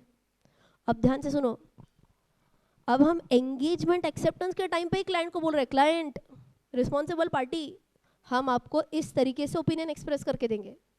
ये वर्डिंग आपको जमता है क्या? देखो, कल पूरी असाइनमेंट होने के बाद क्लाइंट अगर आपने मुझे बोला कि ये लिख के दे दो कि ये पक्का बराबर है, now will I be in a problem? Will there be certain clashes, certain conflicts? Yes. So मैंने मैनेजमेंट को पहले ही बोलना है कि मैनेजमेंट देखो, असाइनमेंट होने के बाद जो फाइनल रिपोर्ट बनेगा उसमें मेरा वर्डिंग ऐसे होगा। जमता है क्या? बोलो। अगर हाँ तो ही एंगेजमेंट एक्सेप्ट करना है, अदरवाइज नहीं नहीं नहीं। एग्जाम में क्या लिखना है? नहीं करेंगे accept. Third point is clear? Third point is on what? Opinion wording. ठीक है, ओपिनियन वर्डिंग क्लाइंट को बाद में डायरेक्टली शॉक बैठना है क्या, अरे क्या ओपिनियन दे दिया इसने, या पहले ही बताना है ऐसे ओपिनियन होगा? वर्डिंग पहले ही बताना है। ठीक है, आगे, where the sources from which unadjusted financial information and any acquiree और डाइवेस्टी फाइनेंशियल इंफॉर्मेशन। क्या ये मैंने आपको बोला था? अक्वायरी और डाइवेस्टी। डाइवेस्ट भी हो सकता है ना। जैसे आपको एक एग्जांपल दूं तो लास्ट ईयर L&T इन्फोटेक करके एक IPO आया था। यस, L&T नाम देख के भारी इन्वेस्टमेंट हो गई उसमें। ये बिलो इशू प्राइस लिस्ट हुआ था, मेरा भी उसमें थोड़ा नुकसान हो गया था। अब इशू प्राइस के ऊपर है, बट तब नुकसान हो गया था। ओके, सो L&T इन्फोटेक क्या था? पहले किधर था ये company? It was a part of L&T only. If you know this, L&T is a very very diversified company, बहुत जगह में ऑपरेट करता है। तो L&T infotech was a part of L&T। अब क्या हुआ? L&T ने क्या किया? डाइवेस्ट किया। डाइवेस्ट किया मतलब क्या? अपना होल्डिंग उसमें से हटा लिया। अब क्या वो एक अलग से कंपनी बन के आई? हाँ, डाइवेस्ट कर दिया, अपना अपने से उसको आज़ाद कर दिया। डाइवेस्टमेंट मटेरियल अगर है, मटेरियल कितना परसेंटेज बोला मैंने? 20% के ऊपर है मटेरियल डाइवेस्टमेंट है। कब हुआ material divestment? I want everyone to answer ना। कब हुआ material divestment? Balance sheet date के बाद हुआ। अब ध्यान से देखो, देखो शेयर होल्डर्स के नजरिए से देखो यार, मुझे लगने में क्या लग रहा है, कितने ज्यादा एसेट्स है, कितना दाम, कंसोलिडेटेड लेवल बढ़िया दिख रहा। इन्वेस्ट करने के बाद पता चला, क्या पता चला? अरे इसमें से तो 20% से ज्यादा जो सब्सिडरी था ना, वो अब सेपरेट हो गया है। कहना है इससे इसमें किसका नुकसान होगा? इन्वेस्टर का नुकसान होगा ना। तो उसको नुकसान ना हो तो जो कोई भी मटेरियल एक्विजिशन हुआ या फिर मटेरियल डाइवेस्टमेंट हुआ, भले ही बैलेंस शीट डेट के बाद हुआ, क्या प्रिज्यूम करना है? बैलेंस शीट डेट के पहले हुआ। किसको फायदा देने के लिए किया है? ये इन्वेस्टर्स को फायदा देने के लिए किया है। बराबर? यस, हंसी बढ़ते जा रही है चेहरे के ऊपर की, समझ में आ रहा है अभी? ओके, सो क्या ये पॉइंट भी समझ में आ गया? That sources, so sources from where the unadjusted financial information and any acquiree or divested financial information have been extracted, have been audited or reviewed. इधर तक ओके? जो डाइवेस्ट हुआ या फिर जो अक्वायर हुआ, क्या इसका भी ऑडिट हुआ होगा? हाँ या नहीं बोलो फटाफट। जागो ग्राहक जागो, अभी अभी आपका थोड़ा सा मैंने प्रेस किया है। रेडियो 1 जो था, क्या उसका भी ऑडिट हुआ होगा? हाँ। L&T इन्फोटेक भले ही पहले L&T की सब्सिडियरी थी, क्या उसका अलग से ऑडिट हुआ होगा? Absolutely yes. तो क्या टेंशन, क्या है? टेंशन आगे आ रहा है। ऑडिट तो हुआ था, टेंशन आगे आ रहा है क्या? And a modified audit opinion. Please don't ask me what is modified opinion. पता है आपको सबको modified opinion? 3 types of modified opinions quickly. Disqualified नसतं रे। 3 types of modified opinions, adverse, disclaimer and qualified opinion. 3 types of modified opinions, एक बार फिर से, adverse, disclaimer and qualified opinion. ठीक है, इन शॉर्ट दाल में कुछ काला है, बराबर ना. If everything is true and fair, कौन सा ओपिनियन देते हैं हम? क्लीन. और एक वर्ड क्या बोलते हैं क्लीन को? अनमॉडिफाइड. क्लीन मतलब ही unmodified, but the moment I am using this word modified, मतलब गड़बड़ हुई है या नहीं हुई है? बोलो, गड़बड़ हुई है, कुछ तो गड़बड़ है दया. सो मॉडिफाइड ओपिनियन हुआ है और review conclusion has been expressed. वही मॉडिफाइड वाले रिव्यू कंक्लूजन एक्सप्रेस हुआ है. और the report contains an EOM para. कौन सा था EOM para? Emphasis of matter para. Emphasis of matter para qualified होता है या नहीं होता है? When I use the wording that share holders, I would like to attract your attention to the fact that ऐसे ऐसे हुआ है, that is a typical case of emphasis of matter para. सबको पता है या नहीं पता है? एम्फोसिस ब्लैंकली देख रहा है मेरी तरफ. पता है ना एम्फोसिस ऑफ मैटर पैरा? नहीं पता है तो भी सब अभी हाँ बोले पता है हमको, बाद में देख लेंगे. Shall I quickly tell you what's an emphasis of matter para? पता है या नहीं पता है? पता है पक्का. So now give me a correct answer अगर पता है तो. अगर मैं बोल रही हूँ कि ऑडिट रिपोर्ट में एम्फोसिस ऑफ मैटर पैरा डाला है, तो ये ओपिनियन क्लीन होता है या मॉडिफाइड होता है? ये ओपिनियन क्लीन होता है. In fact modified opinions, in fact emphasis of matter paragraph starts with the wording without modifying our opinion we would like to attract your attention to the fact that. कैसे start होता है? without modifying our opinion we would like to attract your attention to the fact that भाई ऐसे ऐसे हुआ है. so emphasis of matter paragraph सिर्फ the word itself says emphasize करने के लिए. शेयर होल्डर्स ध्यान दो ऐसे हुआ है, इसका मतलब ये नहीं कि ये मॉडिफाई हुआ है. But can I say something important has happened? Something important has happened. So मैं रेगुलर क्लास में जो एक एग्जांपल देती हूँ, फट से दे देती हूँ आपको, कि मान के चलो कंपनी का एक कंपनी है जिसका नेट प्रॉफिट मान के चलो 2 CR था. कंपनी की एक कॉन्टिंजेंट लायबिलिटी थी जो 10 करोड़ की थी. क्या ये कॉन्टिंजेंट लायबिलिटी में एक्सप्रेस किया है या नहीं किया है? एब्सोल्युटली किया है. This has been given in the contingent liability para. But क्या मुझे शेयर होल्डर्स को वार्न करने की जरूरत है या नहीं है? है. क्या? shareholders, I would like to attract your attention to the fact that their contingent liability is 5 times of their net profit. अगर केस हार गए तो कंपनी का शायद गोइंग कंसर्न भी हैम्पर हो सकता है. 5 साल का प्रॉफिट धुल गया ना एक झटके में. Are you getting my point? क्या ये प्रॉपरली डिस्क्लोज किया है या नहीं? Now I want quick answers. क्या ये डिस्क्लोज किया है क्या फैक्ट कॉन्टिंजेंट लायबिलिटी में? हाँ. तो गलती हुई है नहीं हुई है? गलती नहीं हुई है, बट क्या शेयर होल्डर्स का अटेंशन अट्रैक्ट करना चाहिए इसी तरफ. हाँ. ये कौन सा पैराग्राफ हो गया? ये हो गया emphasis of matter para, and that is disclosed in SA number 706, EOM OM 706 and modify 705. ऐसे में बोलती हूँ याद रखने के लिए, modify 705. Okay. And EOM OM एकदम बराबर बाद में आता है. कौन सा बराबर बाद में? मतलब 706 में आता है. क्लियर? हाँ अरे पता ही नहीं था. ठीक है, अब समझ में आ गया. किसके बारे में बात करें भाई? ओपिनियन के बारे में बात करें. ओपिनियन कौन सा था? 2 केसेस. एक तो मॉडिफाइड ओपिनियन था, केस नंबर 2. ओपिनियन तो क्लीन था बट ईओएम था. किसके ओपिनियन के बारे में बात चल रही है? जो अक्वायरी थी या जो डाइवेस्टी एंटिटी थी. दोनों भी हो सकता है, एक्वायरी एंटिटी और डाइवेस्टी एंटिटी. ठीक है. तो क्या करना चाहिए मैंने एंगेजमेंट एक्सेप्टेंस के टाइम पे? कंसिडर वेदर और नॉट द रेलेवेंट लॉ और regulation permits the use of और reference in the practitioner's report to the modified opinion और रिव्यू कंक्लूजन और report containing the EOM para with respect to such source. ध्यान से सुनो क्या लिखा है. एंड में क्या लिखा? सिंपल बात है बट ध्यान से सुनो.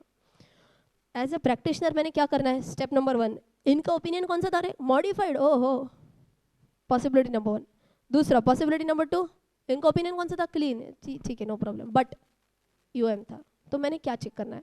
आई हैव टू चेक क्या लॉ या रेगुलेशन में, कौन सा लॉ या रेगुलेशन जो इनको गवर्न करता है, क्या वो लॉ या रेगुलेशन मुझे प्रोहिबिट करता है to tell this to the share holders. Share holders, proforma financial information तो बराबर कंपाइल बराबर हुई है, लेकिन इसके बेस में गड़बड़ है यार. इसका बेस ही मॉडिफाइड, इसके बेस में ही ईओएम है. Ideally should law regulation allow me, yes और no? Ideally, should law regulation allow me to disclose this fact or should not allow me to disclose this fact? Should allow for the betterment of investors. अगर law बोलता है नहीं नहीं नहीं नहीं नहीं ये आप नहीं डिस्क्लोज कर सकते, अलाउड नहीं, तो मैं क्या बोलूँगी? ऐसे क्लाइंट हमको नहीं चाहिए, लिखना पड़ेगा एग्जाम में. यहाँ तक ओके क्या? पक्का? चौथा पॉइंट भी क्लियर है? लास्ट टाइम बोल रही हूँ फटाफट. 2 टाइप्स ऑफ ओपिनियन, कौन से? एक तो मॉडिफाइड था, दूसरा अनमॉडिफाइड बट विथ ईओएम. क्या आइडियली मैंने ये इन्फॉर्मेशन शेयर होल्डर्स को बतानी चाहिए? हाँ. तो क्या चेक करूँ मैं? क्या लॉ या रेगुलेशन ने मना किया? क्या हाँ मना किया, तो दूर हो जाओ मेरे नज़रों के सामने से, नहीं चाहिए हमको ये क्लाइंट. अगर लॉ रेगुलेशन ने अलाउ किया तो अच्छी बात है, एक्सेप्ट करो, आगे बढ़ो. ओके आगे. If the entity's historical financial information has never been audited or reviewed, अभी तो और ही बढ़िया बात हो गई. Acquiry ऐसा है जिसका कभी ऑडिट ही नहीं हुआ. Entity's historical financial information has never been audited or reviewed. ऐसा कैसे हो सकता है? ऑडिट ही नहीं हुआ. फर्स्ट ईयर, सबको यही एक एग्जाम्पल सोचता है, first year. But it's correct, it's not wrong, absolutely not wrong, something different. क्या जरूरी है एक्वायरी इंडिया का ही होगा? क्या जरूरत है कि मेरे टारगेट कंपनी जिसको मुझे एक्वायर करना है वो इंडिया की होनी चाहिए क्या? ऐसा किसने बोला? बाहर की भी हो सकती है ना. अगर मैं दुबई की किसी कंपनी को टेक ओवर कर रही हूँ, क्या दुबई में ऑडिट मैंडेटरी है क्या? आप बोलेंगे मैम इंडिया के टैक्स लॉस कम है क्या, क्या आप मुझे दुबई के पूछ रहे हो? बट जनरल नॉलेज से पता होगा शायद आपको, Dubai is a tax free country. They are reconsidering this thought, if you know this. They are reconsidering this. They may tax it in the near future. But फिलहाल उधर ऑडिट मैंडेटरी नहीं है.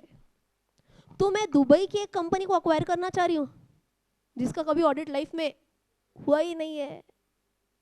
गड़बड़ हो सकती है ना वापस. तो क्या करना है, क्या बोला ऐसे ही में? Consider whether practitioner can obtain sufficient understanding of the entity and its accounting and financial reporting practices to perform the engagement. देखो मैं पूरा तो उधर जाके फोकट में ऑडिट नहीं करने वाली हूँ. ओके वैसे अगर आने जाने का खर्चा दे रहे हैं, रहने का खर्चा दे रहे हैं, तो दुबई भी देख के हो जाएगा तो शायद उस बहाने कर लूँ राइट. बट अगर नहीं अलाउ कर रहे हैं तो कैन आई इससे पूरा ऑडिट तो मैं फ्री में नहीं करके देने वाली हूँ, absolutely. But can I at least take some efforts to understand कि एंटिटी क्या करती है, इनका फाइनेंशियल रिपोर्टिंग प्रोसेस कैसे है, क्या इनका अगर स्टैट्यूटरी ऑडिट नहीं हुआ है बट एटलीस्ट इंटरनल ऑडिट हुआ है क्या, इंटरनल ऑडिट का क्या ऑब्जर्वेशन है, क्या मैं बेसिक इन्फॉर्मेशन कलेक्ट कर सकती हूँ, हाँ या नहीं? हाँ. अब वापस वही सवाल, ध्यान से आंसर चाहिए. मुझे उन्होंने बोला इधर आने का ही नहीं, दुबई में पैर रखा तो देख. दूसरा, किसी भी रिपोर्ट को एक्सेस नहीं देंगे, ना इंटरनल ऑडिटर के ना कोई भी, आपको एक्सेस ही नहीं देंगे. क्या करोगे? तो क्या बोलना है? नहीं, हम ये एंगेजमेंट एक्सेप्ट नहीं करेंगे. अगर अलाउ कर रहे हैं तो अच्छी बात है, दुबई घूम के आ जाओ. ठीक है, clear with this one also? Yes, can I move on? Well, coming on to the last 1 or 2 points. Point number F में क्या लिखा है? बाय द वे ये मैं इतना डिटेल में क्यों करा रही हूँ? बिकॉज ये आरटीपी में सवाल है. आरटीपी में 1 और पहले 1-2 सवालों में से ही एक में आता है. So let's do this in detail, word by word पढ़ रही हूँ. ओके, आगे एफ में क्या लिखा है? इफ द इवेंट और transaction includes an acquisition and the acquiree's financial information has never been audited, consider whether the practitioner. अच्छा यही किया था क्या अभी हमने? अच्छा दोनों है. 1 मिनट. ये एक है entity's historical financial information and नीचे है acquiree's historical financial information. दोनों भी केसेस हो सकते हैं, बराबर ना? एंटिटी मतलब जो होल्डिंग है, जो अक्वायर करना चाहती है. अब जैसे ये बोला फर्स्ट ईयर हो सकता है, क्या ये इस केस में हो सकता है? Possibility number 1. पॉसिबिलिटी नंबर 2 देखो, लास्ट ईयर तक ये एलएलपी था. Could that be possible? Last year तक एलएलपी है, this year it got converted into body corporate. Can LLP get converted into body corporate? Absolutely yes. LLP के audit के criterias meet नहीं हो रहे थे। क्या हर एक एलएलपी को ऑडिट करना पड़ता है या एप्लीकेबिलिटी क्राइटेरियाज है? एप्लीकेबिलिटी क्राइटेरियाज होता है एलएलपी के लिए, वो मीट नहीं हो रहा था, इसलिए इसको ऑडिट आज तक हुआ ही नहीं। इस बार क्या में कन्वर्ट हो गई है? बॉडी कॉर्पोरेट में कन्वर्ट हो गई है। आ रहा है क्या ध्यान में? तो इस केस में could it happen that entities financial information is also not audited? Yes. वैसे देखा जाएगा तो दोनों भी पॉइंट सिमिलर है। किसका ऑडिट नहीं हुआ है दैट डिफरेंशिएट्स। किसका ऑडिट नहीं हुआ है? केस वन एंटिटी का ही नहीं हुआ, केस 2 अक्वायरी का नहीं हुआ, बाकी point same. Okay, last point. अब ये लास्ट पॉइंट अपना एकदम सिंपल सा है। क्या देखो, obtain an agreement of the responsible party that it acknowledges and understands its responsibility। क्या है ये? मैनेजमेंट रिस्पॉन्सिबिलिटी पैरा, जो आईपीसीसी से पढ़ते आ रहे हैं। किसकी क्या मैं हमेशा ये बोलती हूँ, preparing FS management responsibility, accounting estimates करना management responsibility, proper policies draft करना मैनेजमेंट रिस्पॉन्सिबिलिटी, कंसिस्टेंटली फॉलो करना मैनेजमेंट रिस्पॉन्सिबिलिटी, एफआरएफ के हिसाब से करना मैनेजमेंट रिस्पॉन्सिबिलिटी, जजमेंट बनाना management responsibility, anything and everything management responsibility. तो ये पूरा मैनेजमेंट रिस्पॉन्सिबिलिटी पैराग्राफ दे रखा है। There is nothing special in this, all normal points. But क्या आपको एंगेजमेंट एक्सेप्टेंस के टाइम पे मेन चीज़ें समझ में आई? एक बार देखो मत, just look at me and try and revise. At least 4-5 points याद आते हैं तो बोलो। पहला पॉइंट क्या था? सबसे पहले खुद में जाके देखो अपनी कॉम्पिटेंस, अपनी कैपेबिलिटी है क्या। अब एंटिटी में जाके देखो, एक उनका एप्लीकेबल एफआरएफ क्या था या फिर लॉ रेगुलेशन में क्या बोला है, रिक्वायरमेंट क्या है ये समझ लो। तीसरा, वर्डिंग, मैं जो ओपिनियन दूंगी वो इसी तरीके से दूंगी, चलेगा क्या? बोलो, पहले ही बोलो। चौथा, क्या आपका ऑडिट हुआ है? ऑडिट हुआ है बोल रहे हैं, कौन सा ओपिनियन है? ओहो, मॉडिफाइड ओपिनियन है या फिर ईओएम है, तो क्या करना चाहिए? मैंने क्या करना चाहिए? लॉ रेगुलेशन में अलाउड है क्या मैंने ये डिस्क्लोजर आगे फॉरवर्ड करना? अलाउड है, ओके। अलाउड नहीं है, दूर हो जाओ। एंड लास्ट पॉइंट जो मैंने बोला इंपॉर्टेंट वंस में से, अनऑडिटेड है तो क्या चेक करना चाहिए? क्या मुझे एक्सेस दे रहा है इन्फॉर्मेशन ऑब्टेन करने के लिए? शायद उधर जाके मैंने खुद थोड़ा बहुत चेकिंग कर लिया ऊपर से, review types, internal auditor reports access कर लिए, मैनेजमेंट के क्वार्टरली रिपोर्ट्स एक्सेस कर लिए, तो एक थोड़ा सा कॉन्फिडेंस आ गया, ठीक है भाई, it's not so bad, I can rely on that. But कुछ भी अलाउ नहीं किया, कदम रखा तो देखो इधर, तो कहना है एक्सेप्ट और reject, then in that case reject. Is this very much clear? Yes.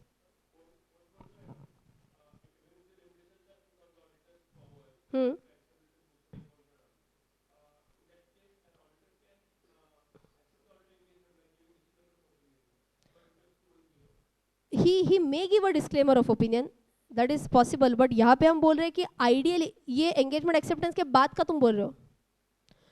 वो कौन से केस में बोलते हैं जनरली कि मैंने एंगेजमेंट एक्सेप्ट किया, उसके बाद मुझे पता चला यार ये प्रॉब्लम्स है, then I can go in with disclaimer of opinion. But otherwise what can I do? Ideally start में ही अगर मुझे पता चल रहा है कि मेरे ऊपर ये रिस्ट्रिक्शंस डाल रहे हैं, इन that case I should not be accepting. Okay, so when is that problem coming into picture, that is very important. After the engagement है तो तू बोल रहा है वो सही है, बिफोर द एंगेजमेंट ही पता चल रहा है रिस्ट्रिक्शंस डाल रहे हैं, ये नहीं कर सकते वो नहीं कर सकते, तो अपने आइडियली पहले ही एक्सेप्ट नहीं करना है। Is this clear? यस। चलो, shall I move on? Point number G clear है? जी किसके बारे में बात करता है? सिर्फ management responsibility, clients responsibility. Okay, आगे आता है प्लानिंग एंड परफॉर्मिंग। क्या जब मैं प्लान कर रही हूँ तो क्या क्या चीज़ें मैंने ध्यान में रखना है? एप्लीकेबल क्राइटेरिया कौन सा था? अब देखो, अभी से रिपीट टेलीकास्ट आना स्टार्ट होगा। एप्लीकेबल क्राइटेरिया क्या था? Number 2, whether unadjusted financial information is extracted from a reliable source. तीसरा, check if pro forma adjustments attributable to an event are factually supportable and consistent with entities FRF। factually supportable है क्या? जो मैंने अभी point बोला था ना कि बराबर उसका सोर्स एविडेंस, सोर्स डॉक्यूमेंट्स बराबर है क्या, फैक्चुअली सपोर्ट हो रहा है क्या, ये मुझे चेक करना है। And last one, consider materiality. So जैसे हम ऑडिट में मटीरियलिटी करते हैं, वैसे क्या मैं एसएई में भी मटीरियलिटी कॉन्सेप्ट अप्लाई करने वाली हूँ? Answer is absolutely yes. अब आपने पढ़ा होगा planning and performing, materiality 2 levels पे, 2 अलग अलग इवेंट्स पे डिसाइड होती है। कौन से 2 अलग अलग इवेंट्स पे? एक वाइल प्लानिंग एंड एक वाइल परफॉर्मिंग द ऑडिट। तो क्या यहाँ पे भी प्लानिंग स्टेज में मैंने मटीरियलिटी की कॉन्सेप्ट लानी है? Absolutely yes. ओके, आगे obtaining an understanding with respect to compiling proforma financial information. देखो अभी ये बहुत लॉजिकल सी चीज़ें स्टार्ट हो गई। जब मैं कंपाइल कर रही हूँ तो मैंने क्या क्या इन्फॉर्मेशन लेना है, क्या इवेंट हुआ, क्या ट्रांजैक्शन हुआ, कंपाइलेशन कैसे किया, एंटिटी क्या है, एक्वायरी कौन है, डाइवेस्टी कौन है, रेगुलेटरी रिक्वायरमेंट क्या है, एप्लीकेबल एफआरएफ क्या है, एनीथिंग न्यू और एब्सोल्यूट रिपीट टेलीकास्ट। अब रिपीट टेलीकास्ट लग रहा है आपको? Yes. Obtaining evidence, same points discussed in planning and performing. ये आपको थोड़ा सा एक ट्रिक बता रही हूँ मैं आपको, ये जानबूझ के मैंने ऐसे लिखा है, small trick for you to remember. बहुत बार क्वेश्चन ऐसे आता है, how will you plan and perform this engagement, या फिर आता है how will you collect the evidences, और how will you proceed with this engagement. तो आपको दोनों में से एक ही पॉइंट याद रखो। See if you plan and perform कि मैंने 1 2 3 4 5 इन चीज़ों के बारे में मैंने एविडेंस ऑब्टेन करना है, तो if I talk about obtaining evidence, किसके बारे में एविडेंस ऑब्टेन करना है? वही ना जो प्लान किया था। Are you getting me? एक बार फिर से, प्लानिंग में क्या बोलती हूँ, 1 2 3 4 5 इन 5 चीज़ों का मुझे एविडेंस ऑब्टेन करना है। तो परफॉर्मिंग में क्या आप करोगे? यही 1 2 3 4 5 इनके बारे में एविडेंसेस कलेक्ट करोगे। तो दोनों में से एक ही आंसर याद रखो, वो किधर भी चिपक सकता है, आइदर फॉर प्लानिंग स्टेज या फिर performing stage. Okay, well I guess we can go directly to the end now. Directly last point में आ जाओ, preparing assurance report.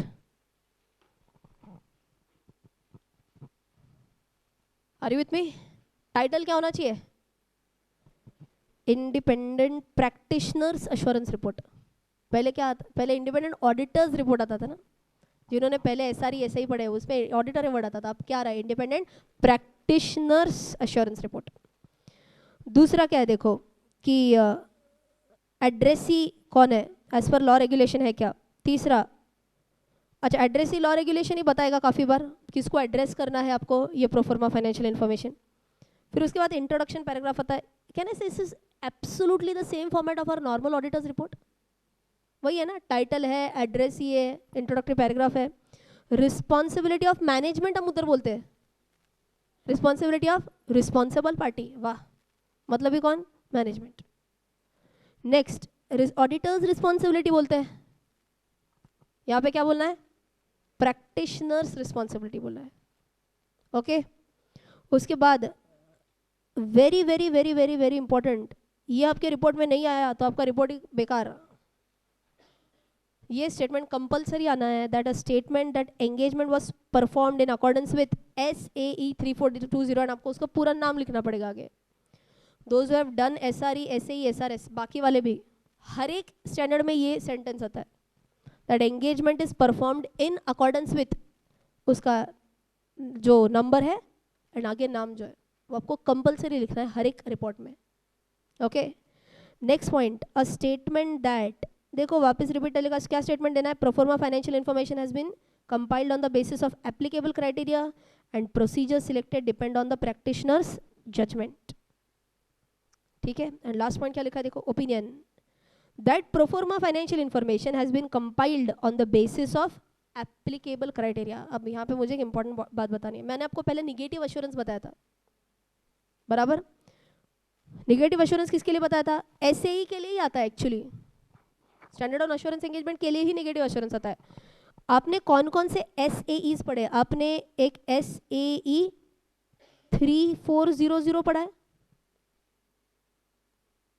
ऐसे कहा था 3400, anyone remembers what is that? That's on prospective financial information, मतलब जो project reports वगैरह है। Logically बोलो, प्रोजेक्ट रिपोर्ट के ऊपर मैं अश्योरेंस दूं या नेगेटिव अश्योरेंस दूं? Negative assurance. मुझे नहीं लगता कि जो अजम्पशंस यूज किए उन्होंने प्रोजेक्ट रिपोर्ट के लिए वो गड़बड़ है। सो जो मैंने आपको नेगेटिव अश्योरेंस की कॉन्सेप्ट बताई थी वो अश्योरेंस एंगेजमेंट्स के लिए ही आती है, बट पहले सुनो कौन से अश्योरेंस एंगेजमेंट के लिए। क्या SAE 3400 के लिए नेगेटिव अश्योरेंस था? हाँ। फिर एक आता था SAE 3402, ये वो सर्विस ऑर्गेनाइजेशन वाला था, बराबर? और एक चीज ध्यान से सुनो, एक आता था आपको SRE 2400 एंड एक आता था SRE 2410। SRE क्या है? रिव्यू एंगेजमेंट से। 2410 talks about review of only interim मतलब क्वार्टरली जैसा, क्वार्टरली फाइनेंशियल इन्फॉर्मेशन रिव्यू है, पर 2400 है वो फुल फाइनेंशियल इन्फॉर्मेशन रिव्यू है। ये सभी के लिए कौन सा अश्योरेंस लगता था, जो मैंने स्टार्ट में एक्सप्लेन किया आपको, कौन सा अश्योरेंस लगता था, negative assurance. But as far as a new SAE is concerned, even मैं जब पहली बार पढ़ रही थी तो मुझे लगा था यार एसएई है मतलब negative assurance, but when I read the reports, opinion कैसे दिया है देखो यहाँ पे, read the opinion with me. The proforma financial information has been compiled on the basis of applicable criteria. क्या ऐसे लिखा है, nothing has come to my attention which makes me believe, ऐसे कुछ लिखा है? सो ऐसे ही 3420 के लिए नेगेटिव अश्योरेंस है या नॉर्मल रीजनेबल अश्योरेंस है? रीजनेबल अश्योरेंस है, नॉर्मल वाला अश्योरेंस है। ऐसे ही 3420 में नेगेटिव अश्योरेंस नहीं आ रहा है, नॉर्मल अश्योरेंस आ रहा है। समझ में आई क्या बात? मैं जब सोच रही थी यार ऐसे क्यों होगा, तो लॉजिकल रीजन मुझे लग रहा है, मेन फोकस किसी ट्रू एंड फेयर व्यू के ऊपर कमेंट करना है सिर्फ कंपाइलेशन बराबर हुआ कि नहीं। अरे यार सिर्फ कंपाइलेशन बराबर हुआ कि नहीं, तो इसमें कुछ भयंकर बड़ी बात नहीं है। उसमें भी अगर आप नेगेटिव अश्योरेंस दे रहे हो तो ये हद हो रही है। So ideally should you be in a position to express a proper assurance on that. Yes, so यहाँ पे अश्योरेंस कैसे देना है समझ में आया? नॉर्मल अश्योरेंस है, नेगेटिव अश्योरेंस नहीं है। बट बाकी ये जो मैंने 4 लिख के दिया साइड में, इनमें कौन सा अश्योरेंस है? नेगेटिव अश्योरेंस है। कॉन्सेप्ट एक्सप्लेन की स्टार्ट में ही, ठीक है। एंड में 3 चीज़ें आती है, signature, place and date. I hope 3420 is absolutely clear.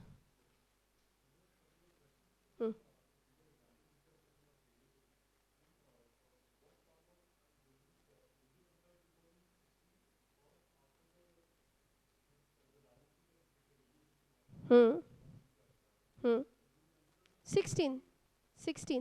16 की उनकी बैलेंस शीट एंड 16 की अपनी बैलेंस शीट, यही कंपाइल होगी।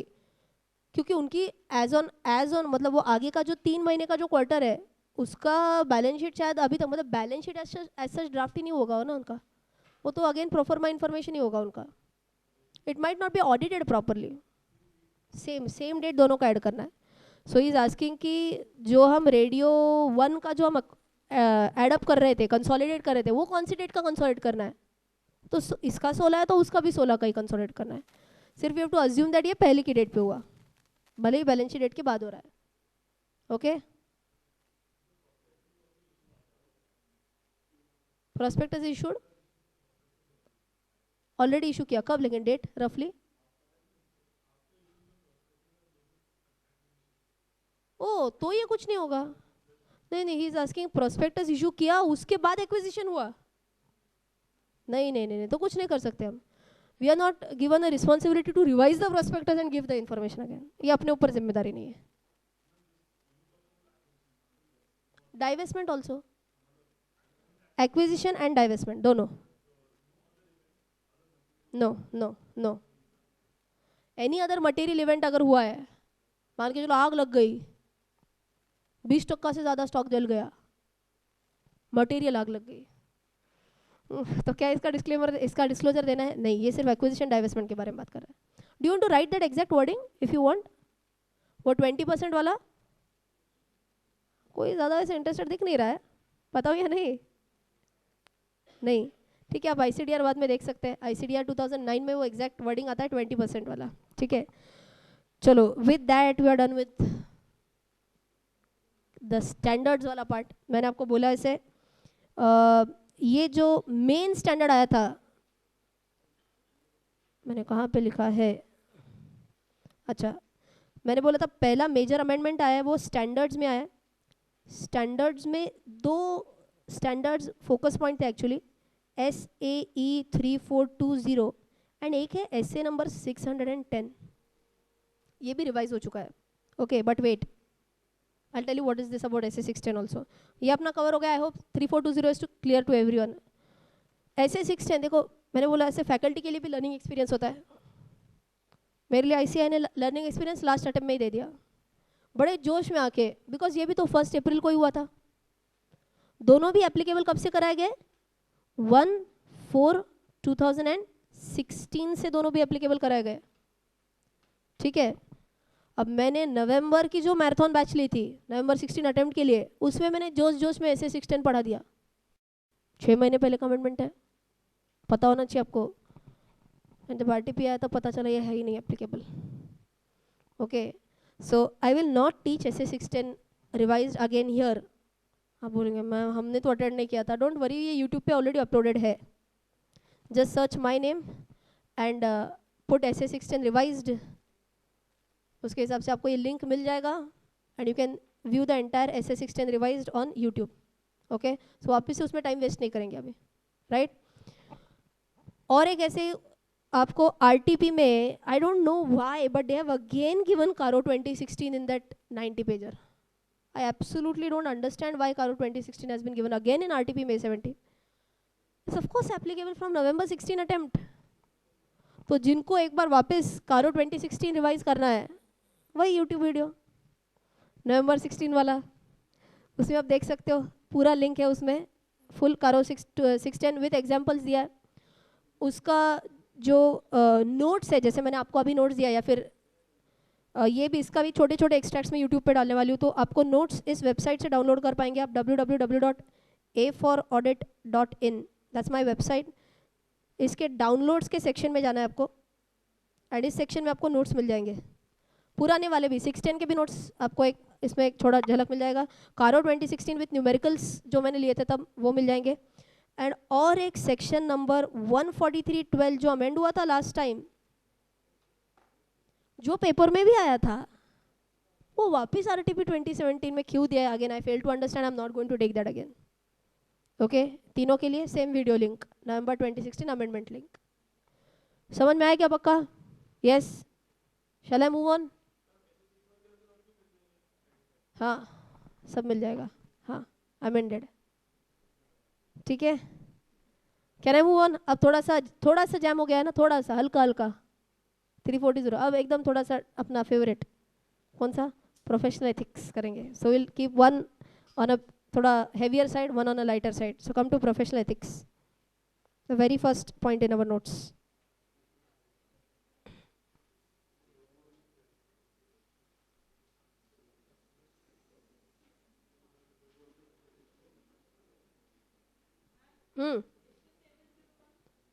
ओहो यस यस, वो भी लर्निंग एक्सपीरियंस में आ गया मेरे लिए। SA 701 है, अगर जिनके पास मेरे एसेज के समरी चार्ट्स अगर आपने देखे मेरे, तो उसमें बड़े उत्साह में मैंने SA 701 में डाल दिया है। एंड मैंने मेरे प्रीवियस जो अभी 6 महीने पहले का ही रिकॉर्डिंग जो हुआ था, उसमें मैंने बोला था 701 मे अटेम्प्ट के लिए एप्लीकेबल होगा, बिकॉज 6 महीने तो हो गए आके, बट इंस्टीट्यूट ने एप्लीकेबल ही नहीं करा है आपको, थैंकफुली एप्लीकेबल नहीं करा है, because otherwise the amendment note would have run into 200 pages in that case, because उस केस में SA 701 नया आया। ये सब नवंबर अटेम्प्ट के लिए आने वाला है, सुन लो ताकि आप मोटिवेट हो जाओगे, अभी क्लियर होना है। SA 701 नया आया, 705 has been amended, 706 has been amended, 560 has been amended and 260 has been amended.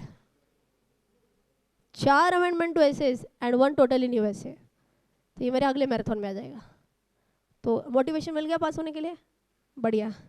Let's start with professional ethics. So those who have my charts ignore 701। वो भी वही बता रही हूँ मैं, ऑडिट रिपोर्ट का जो नया फॉर्मेट है, मॉडिफिकेशंस कैसे करने हैं, क्या है, मेरे चार्ट का उतना सा पार्ट आपको इग्नोर करना है, बिकॉज वो मैंने लगा था मुझे आएगा May 17 से, लेकिन वो अभी तक आया ही नहीं है। बट मेरे जो नोट्स है, मेन बुक है, उसमें पूरा नहीं दिया हुआ है मैंने, you can refer that. Okay, चलो move on. Yes, professional ethics start करेंगे। बड़ा छोटे छोटे अमेंडमेंट्स है बट इंपॉर्टेंट वंस। क्या लिखा देखो, सबसे पहले आते हैं क्लॉज नंबर 6 में, clause 6 part 1 of the first schedule. There's a typical way of writing answers on professional ethics. Okay, how do you write it? Can you direct? There are some amazing students who write, this is a professional misconduct. पहले ही examiner को बता दो कि मुझे पता है या नहीं ये misconduct. That's a wrong way to answer. Always your answer should start with this, as per, clause whatever, part whatever, schedule whatever. And लिखने का भी तरीका होता है। मुझे बच्चे पूछते हैं मैम रोमन लिखना है या इंग्लिश नंबर लिखना है, क्या करना है? आई don't know whether anything is stated in the law और नॉट, बट ICAI जैसे बोलता है वैसे करो ना। किसने बोला आपको कुछ अलग से अपना दिमाग लड़ाने के लिए? नहीं बोला, तो वैसे फॉलो करो। क्लॉज नंबर 6 नॉर्मली है, ऑफ पार्ट 1 नॉर्मली है, ऑफ द फर्स्ट शेड्यूल ऐसे आता है, दे नेवर राइट रोमन 1, पूरा लिखते वो फर्स्ट शेड्यूल पूरा लिखते. Okay, this clause is about what by the way? Clause 6, soliciting clients. Solicit कर रहे हैं आप क्लाइंट्स, यार मुझे काम दो यार, काम दो. कैसे आप सॉलिसिट कर रहे हैं? Through interview, advertisement, circular, personal communication, any other means. जिन्होंने फुल क्लास करा है मेरा, I give a memory technique here, IMCPA. That's how you solicit clients. जो बैंड है IMCPA क्या चीज़ है? I इज इंटरव्यू किया आपने, A इज आपने एडवर्टाइजमेंट करा, C इज अपने सर्कुलर बांटे, जैसे पैम्पलेट बढ़ते हैं ना इधर क्लासेस के, वैसे you can imagine practicing CS के पैम्पलेट बढ़ने लगे. ये सर्कुलर अलाउड नहीं होता है. Then fourth one is what? Personal interview. Okay, and last one is any other means. ये तो अमेजिंग पॉइंट है, एनी अदर मीन्स बोल दिया एंड में. अगर आपने क्लाइंट्स को सॉलिसिट करना चाहा, वर्डिंग क्या है? If you try and solicit client directly और इनडायरेक्टली, बहुत इंपॉर्टेंट, डायरेक्टली और indirectly, through IMCPA, through interview, advertisement, whatever, then you will be held guilty of professional misconduct. Except, दो चीजें एक्सेप्शन में आती है. कौन सी दो चीजें एक्सेप्शन में आती है बोलो? पहला, can I solicit work from another chartered accountant in practice? Yes. अपने ही है यार, अपने के आगे हाथ फैलाने में कुछ आपको नहीं लगना चाहिए. Because see, new practicing chartered accountant who does not have a backup. Okay, dad भी CA है, इनकी सेट CA फॉर्म है, उनमें अगर मैं ज्वाइन हो रहा हूँ तो ठीक बात है. बट नया fresh CA, no background, as good as वो लुक्खा ही बैठा रहता है पोकेमॉन वगैरह, वो भी बोर हो गया अभी खेल खेल के. अभी क्या करना अभी. सो कुछ काम नहीं है तो यार एटलीस्ट CA के पास जाओ, उससे कुछ काम मांगने की कोशिश करो. Are you allowed to solicit work from another CA in practice? Yes, that's the first exception. Second exception क्या है? Can you respond to tender और इंक्वायरी? Absolutely yes. ओके, इसी टेंडर के ऊपर अमेंडमेंट आया है. क्या अमेंडमेंट आया? पूरा पढ़ेंगे, फोकस करके पढ़ो. As per guideline issued by the council of Institute of Chartered Accountants of India, a member of the institute in practice shall not respond to any tender issued by an organization or user of professional service in areas of service which are exclusively reserved for chartered accountants, such as audit and attestation service. कुछ समझ में नहीं आया? ध्यान से सुनो. Am I allowed to respond to tender or inquiry? Ideally yes बोला था अभी तक, बट अभी ये क्या बोल रहा है? ओए नहीं, रिस्पॉन्ड नहीं कर सकते. कब नहीं कर सकते? अगर ये टेंडर किसके लिए निकाला तो, which is solely exclusively reserved. ये टेंडर सिर्फ कौन रिस्पॉन्ड कर सकता है? Exclusively reserved for chartered accountants. आगे एक्सेप्शन भी आ रहा है. We are going to discuss this at length, don't worry. However, इसमें भी एक्सेप्शन डाल दिया, मतलब वापस से ऑलरेडी टेंडर भरने के लिए अलाउड करेंगे. कब करेंगे? Number 1, such restriction shall not be applicable where minimum fee of the assignment is prescribed in the tender document itself. Minimum fee tender document में अगर प्रिस्क्राइब की है, भले ही ये टेंडर सिर्फ CS को एप्लीकेबल होता है, तो ये अलाउड होगा या नहीं अलाउड होगा? अलाउड होगा. इसका एग्जाम्पल क्या है? Bank audits. क्या बैंक ऑडिट के टेंडर में ही दिया रहता है कि आपको फीस कितना मिलेगा, और are you allowed to bargain? Do you know this? Bank audits का कैसे फी डिसाइड होता है? It's fixed. उनके डिपॉजिट्स कितने, उस ब्रांच के, जिस बैंक के ब्रांच का आपको ऑडिट मिलने वाला है, उस ब्रांच के डिपॉजिट्स कितने हैं, उस डिपॉजिट का इतना इतना टका ऑडिट फीस होगा. ये डिसाइडेड रहता है.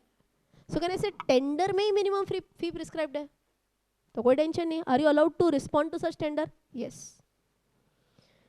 अब जहाँ पे मिनिमम फी की रिक्वायरमेंट नहीं है, टेंडर में प्रिस्क्राइब नहीं है, तो चीपगिरी हो सकती है. इन शॉर्ट चिंदीगिरी हो सकती है. देखो मैं वैसे फ्रेश सी हूँ, काम है नहीं, तो मैं क्या करूँगी? देखो 500 रुपये में कर देती हूँ ना, मेरे को क्या, वैसे ही फ्री बैठी हूँ यार, 500 रुपये में कुछ काम तो मिलेगा यार, कुछ तो स्टार्ट हो गया. सो can I say you might degrade your own image. इसको बहुत पहले when I was doing my CA there was a clause of undercutting of fees. ये हट गया क्लॉज, और उसी के बेसिस पे कुछ तो वापस लाया. अंडर कटिंग ऑफ फीस, तब जब मैं सीए कर रही थी तब मिसकंडक्ट माना जाता था. अंडर कटिंग मतलब क्या, मान के चलो इसके पास पहले ऑडिट था, ये 5,000 में करती थी, मैं बोलती 5,000 क्लाइंट, मैं 4,500 में करने को रेडी हूँ. Is this cheap? It is. आप सीए हो गए, 500-500 के लिए दूसरे सीए का आप काम आपके पास ले रहे हो. आप कुछ अच्छा करो ना, अलग करो ना. आप उसका काम 500 रुपये के लिए निकाल रहे हो उससे. सो पहले अंडर कटिंग ये मिसकंडक्ट माना जाता था, but I don't know why for some reason they removed this clause of undercutting. Now undercutting is allowed. सिर्फ बोला जाता है जस्टिफाई करो क्यों अंडर कट कर रहे हो. अपन तो जस्टिफाई करने में एक्सपर्ट होते हैं. तो करो जस्टिफाई, क्या टेंशन क्या उसमें. बट अब उसी अंडर कटिंग के लॉजिक पे और एक चीज़ लाई. क्या चीज़ लाई है? Which talks about responding to a tender. जहाँ पे मिनिमम फी प्रिस्क्राइब्ड नहीं है वहाँ पे लोग किसी भी हद तक गिर सकते हैं यार. ये 500 में कर रही हूँ, मैं 450 में करूँगी. मेरे को काम दो. ये ना हो इसके लिए क्या बोला, ये आपको ऐसे टेंडर्स को आपको रिस्पॉन्ड करने के लिए अलाउड नहीं होगा. और अच्छा बाय द वे, हम ये वाला लास्ट पार्ट जो पढ़ रहे हैं वो एक्सेप्शंस पढ़ रहे हैं या ये अलाउड नहीं होगा ये पढ़ रहे हैं? एक्सेप्शंस पढ़ रहे हैं. सो फटाफट बोलो, जहाँ पे मिनिमम फी प्रिस्क्राइब्ड है ये अलाउड और नॉट अलाउड? अलाउड कर सकते हो आप. And last, where the areas are open to other professionals along with chartered accountants. ओहो, किसी ऐसे सर्विस के लिए टेंडर निकला है जो सिर्फ सीएस को allowed. I mean it's not only reserve for CS, it's got nothing to do with audit और attestation. Let's take a simple example. We had done one assignment for one of the 5-star hotels, and you know what was the assignment? We were to make a fixed asset register for the hotel.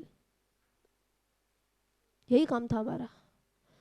Absolutely. मैं और of course मेरा एक senior था, 3-4 article से हम क्या करते थे, होटल में जाने का मस्त, 5-स्टार होटल में ना, का टेंशन ही नहीं लाइफ में, जाने का मस्त, टाइम पास, खाना पीना, थोड़ा काम भी करने का. जब अपने को क्या करना है, फिक्स एसेट रजिस्टर बनाना है. रजिस्टर बनाना है मतलब क्या, आपको एक्चुअली फिजिकली जाके चेक करना पड़ता था कितने टीवी सेट्स है, कितने फर्नीचर सेट्स है, कितने एसीज है, कितने कंप्यूटर्स है. ये एब्सोल्युटली 1 बाय 1 फिजिकली वेरीफाई करना है. एंड जैसे हमने स्कूल्स कॉलेजेस में देखा होगा, मार्कर से उसके ऊपर लिखा रहता है, देखो this is asset number 1, that is asset number 2. अब यू कैन इमेजिन एक 5-स्टार होटल में कितने एसेट्स होंगे, पागल हो जाएंगे वो एक एक एक एक ट्रेस करते करते. So we had further outsourced the bar coding assignment to one more person. तो आर्टिकल को काम किया था, मैंने बोला जाओ उधर बार कोड चिपकाओ, तो स्टिकर निकालने का एंड चिपकाने का. That was articles work. अब देखो ध्यान से सुनो, क्या ये अगर इसका अगर टेंडर निकलता था, हमको टेंडर से नहीं मिला था, पहचान में से मिला था, पर अगर इसका टेंडर निकलता था तो क्या ये एक्सक्लूसिवली फॉर सीएज है या कोई भी कर सकता है? तो कोई भी कर सकता है. क्या इसमें मैं reply respond to such a tender कर सकती हूँ या नहीं कर सकती हूँ? हाँ, बिकॉज तो सबको ओपन है, तो I am allowed to respond. Is this understood और नॉट? एब्सोल्युटली. अगर इसका एक छोटा सा डायग्रामेटिक प्रेजेंटेशन बनाना है तो कैसे बन सकता है?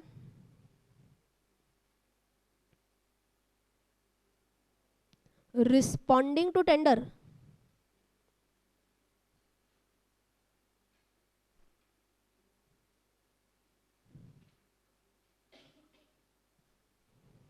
सबसे पहले मिनिमम फीस प्रिस्क्राइब्ड.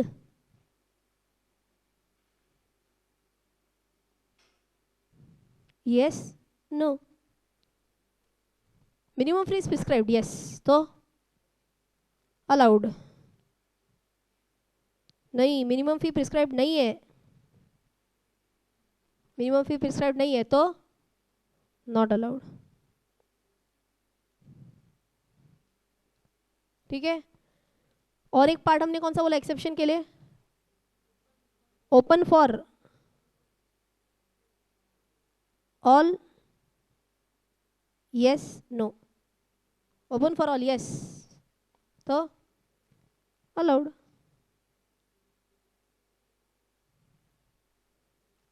अब इधर थोड़ा सा मजेदार बात आता है, नो में फोकस करो. Just stop writing for a minute. Open for all yes allowed, tension नहीं. ओपन फॉर ऑल नो, तो किसको अलाउड है? ओनली सीएस को अलाउड है. अच्छा, ओनली सीएस को अलाउड है. ओहो, वापस एक सवाल पूछना पड़ेगा. Fantastic. Minimum fees prescribed, yes, no. Yes तो अरे बोलो यार, अलाउड. No, not allowed. आया क्या ध्यान में? लिख लो फटाफट।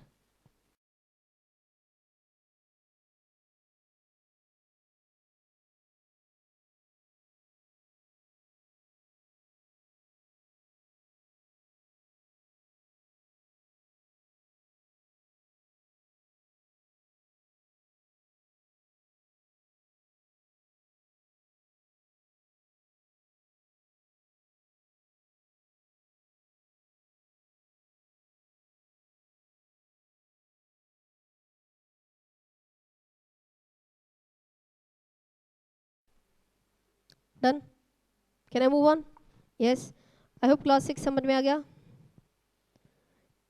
If I move on to the next one, class 10 part 1 of the first schedule. वो इसमें तो बहुत ज़्यादा मज़ेदार बात आ गई, and it's a good amendment which has come up. ये भी वही हाल है, रेगुलेशन तो मतलब ये एक्सेप्शन तो कब के आ चुके हैं, बट अभी तक आपने मॉड्यूल में ही नहीं आया। तो जब तक मॉड्यूल में नहीं आता है तब तक पढ़ाएं कैसे? सो फाइनली मॉड्यूल में आया है, आरटीपी में आया है। If you remember this, is a practicing chartered accountant allowed to express his fees which are based on percentage of profits or something like that? Allowed or misconduct? Misconduct. कहाँ पे लिखा है? Clause 10 of the of part 1 of the first schedule में लिखा है। Fees based on percentage नहीं चलेगा। इसमें एक्सेप्शन आते हैं, लेकिन 3 एक्सेप्शन आते हैं जो मैं अगेन मेन बैच में इसका एक शॉर्टकट देती हूँ। LCD, एल इज लिक्विडेटर, आप लिक्विडेटर हो। दूसरा, आप कोऑपरेटिव सोसाइटी के ऑडिटर हो। तीसरा, आप डायरेक्ट टैक्सेस वैल्यूअर हो। तो क्या इन 3 असाइनमेंट्स के लिए are you allowed to charge fees which are based on percentage of profits? Answer is yes, इसके लिए अलाउड होता है। ये 3 एक्सेप्शंस है, ठीक है। अमेंडमेंट क्या है मैम? अमेंडमेंट यही है कि बस इतने से एक्सेप्शंस ऐड हो गए। पहले सिर्फ ABC 3 ही एक्सेप्शंस थे, अब बस इतने से एक्सेप्शंस ऐड हो गए which are very logical, which were done in practical life by so many practicing chartered accountants. And जो बोलते थे हमको पता है मिसकंडक्ट है बट कुछ नहीं कर सकते, यार ये तो चलता ही है। जैसे जिन्होंने भी फंडिंग कभी करके दिया है किसी के लिए, if you have raised funds for any company, कैसे होता है फंडिंग का फी? इट्स अ सक्सेस बेस्ड फी। जितना फंड रेज करके दिया उसका X%, 1%, 2%, 5%, वॉट एवर। ये तो बहुत नॉर्मल प्रैक्टिस है, बट पहले ये होता था मिसकंडक्ट। अब क्या किया? इसको एक्सेप्शन में लाया। अब बिंदास कर सकते हो, दिस इज अलाउड। किधर लिखा है ये? This is given in case of certain fund raising activities the fees may be based on percentage of the funds raised. जितना मैंने आपको फंड रेज करके दिया उसका परसेंटेज मैं आपको चार्ज करूंगी। ओके टिल यार? उसके ऊपर और एक पॉइंट आता है, देखो, अगर आपने कोई मैनेजमेंट कंसल्टेंसी सर्विस दिया, मैनेजमेंट कंसल्टेंसी सर्विस, जो लोग मेरे नोट्स से पढ़ते हैं, first page of the notes, what is management consultancy service, जिसमें आता है वो accounting, auditing and you remember those 4-5 points. So ये management consultancy services properly defined है सेक्शन 2 सबसेक्शन 2 में आता है ये कि क्या क्या मैनेजमेंट कंसल्टेंसी सर्विसेज में कवर हो जाएगा। इनमें से अगर आप कोई सर्विस दे रहे हो कंसल्टेंसी टाइप, ऐसी कंसल्टेंसी दी जिससे आपका फ़ायदा हुआ, ध्यान से सुनो, ऐसी कंसल्टेंसी दी जिससे आपका फ़ायदा हुआ। क्या मैं बोल सकती हूँ अरे 1 करोड़ का फ़ायदा हुआ, 2% तो मुझे दे दो? Am I allowed to say that? Now yes, exception में आ गया। आप मैनेजमेंट कंसल्टेंसी सर्विस दे रहे हो, you may decide that fees may be based on percentage basis which may be contingent upon findings or result. Contingent upon finding, मैंने जितने का फायदा करा के दिया, ये contingent है ना, मैंने जितने का फायदा करके दिया उसका 2% मेरा। Is that allowed or not? Absolutely, that is allowed. ठीक है, उसी लाइंस पे आगे का पॉइंट नंबर G में जाओ। In case of services related to cost optimization, अपने क्लाइंट को कॉस्ट ऑप्टिमाइज करके दिया। One of my friend was telling me that, अब मुझे भी इतनी केस याद नहीं, ऑलमोस्ट 2-3 साल पहले बोली थी उसने मुझे, बट कोई ऐसे टैक्स, कोई ऐसे लोकल टैक्स था जिसका सेट ऑफ कहीं पे मिलने वाला था, but they were not taking the set of. Client को पता ही नहीं था इसका सेट ऑफ मिलता अपने को। एंड सेट ऑफ ही नहीं मिल रहा था, इसलिए वो कॉस्ट में एडअप करे जा रहे थे. कॉस्ट में ऐड कर रहे थे, इसलिए इनकी सेलिंग प्राइस भी ज़्यादा हो रही थी. कॉम्पिटिटर्स के कंपैरिजन में ज़्यादा प्राइस हो रही थी इनकी, इनका सेल थोड़ा सा कम हो रहा था. अब मेरे दोस्त जब उधर ऑडिट करने के लिए गए थे, उन्होंने ये उनको सजेशन दे दिया, अरे ये तो अलाउड है, इसका तो आप क्रेडिट ले सकते हो. क्या इन्होंने कंपनी को कॉस्ट ऑप्टिमाइजेशन करने में मदद करी, कॉस्ट कम करने में मदद की. एक प्रोडक्ट के पीछे, वन सिंगल प्रोडक्ट के पीछे 10 रुपये का फायदा हुआ. ऐसे आप कितने प्रोडक्ट्स मैन्युफैक्चर करते हो, एक साल में 10 लाख, 1 करोड़ का फायदा करके दिया हमने एक छोटे से हमारे एक सजेशन से. 1 करोड़ 2% हमारा. Can we say that? Yes. Now that's an exception.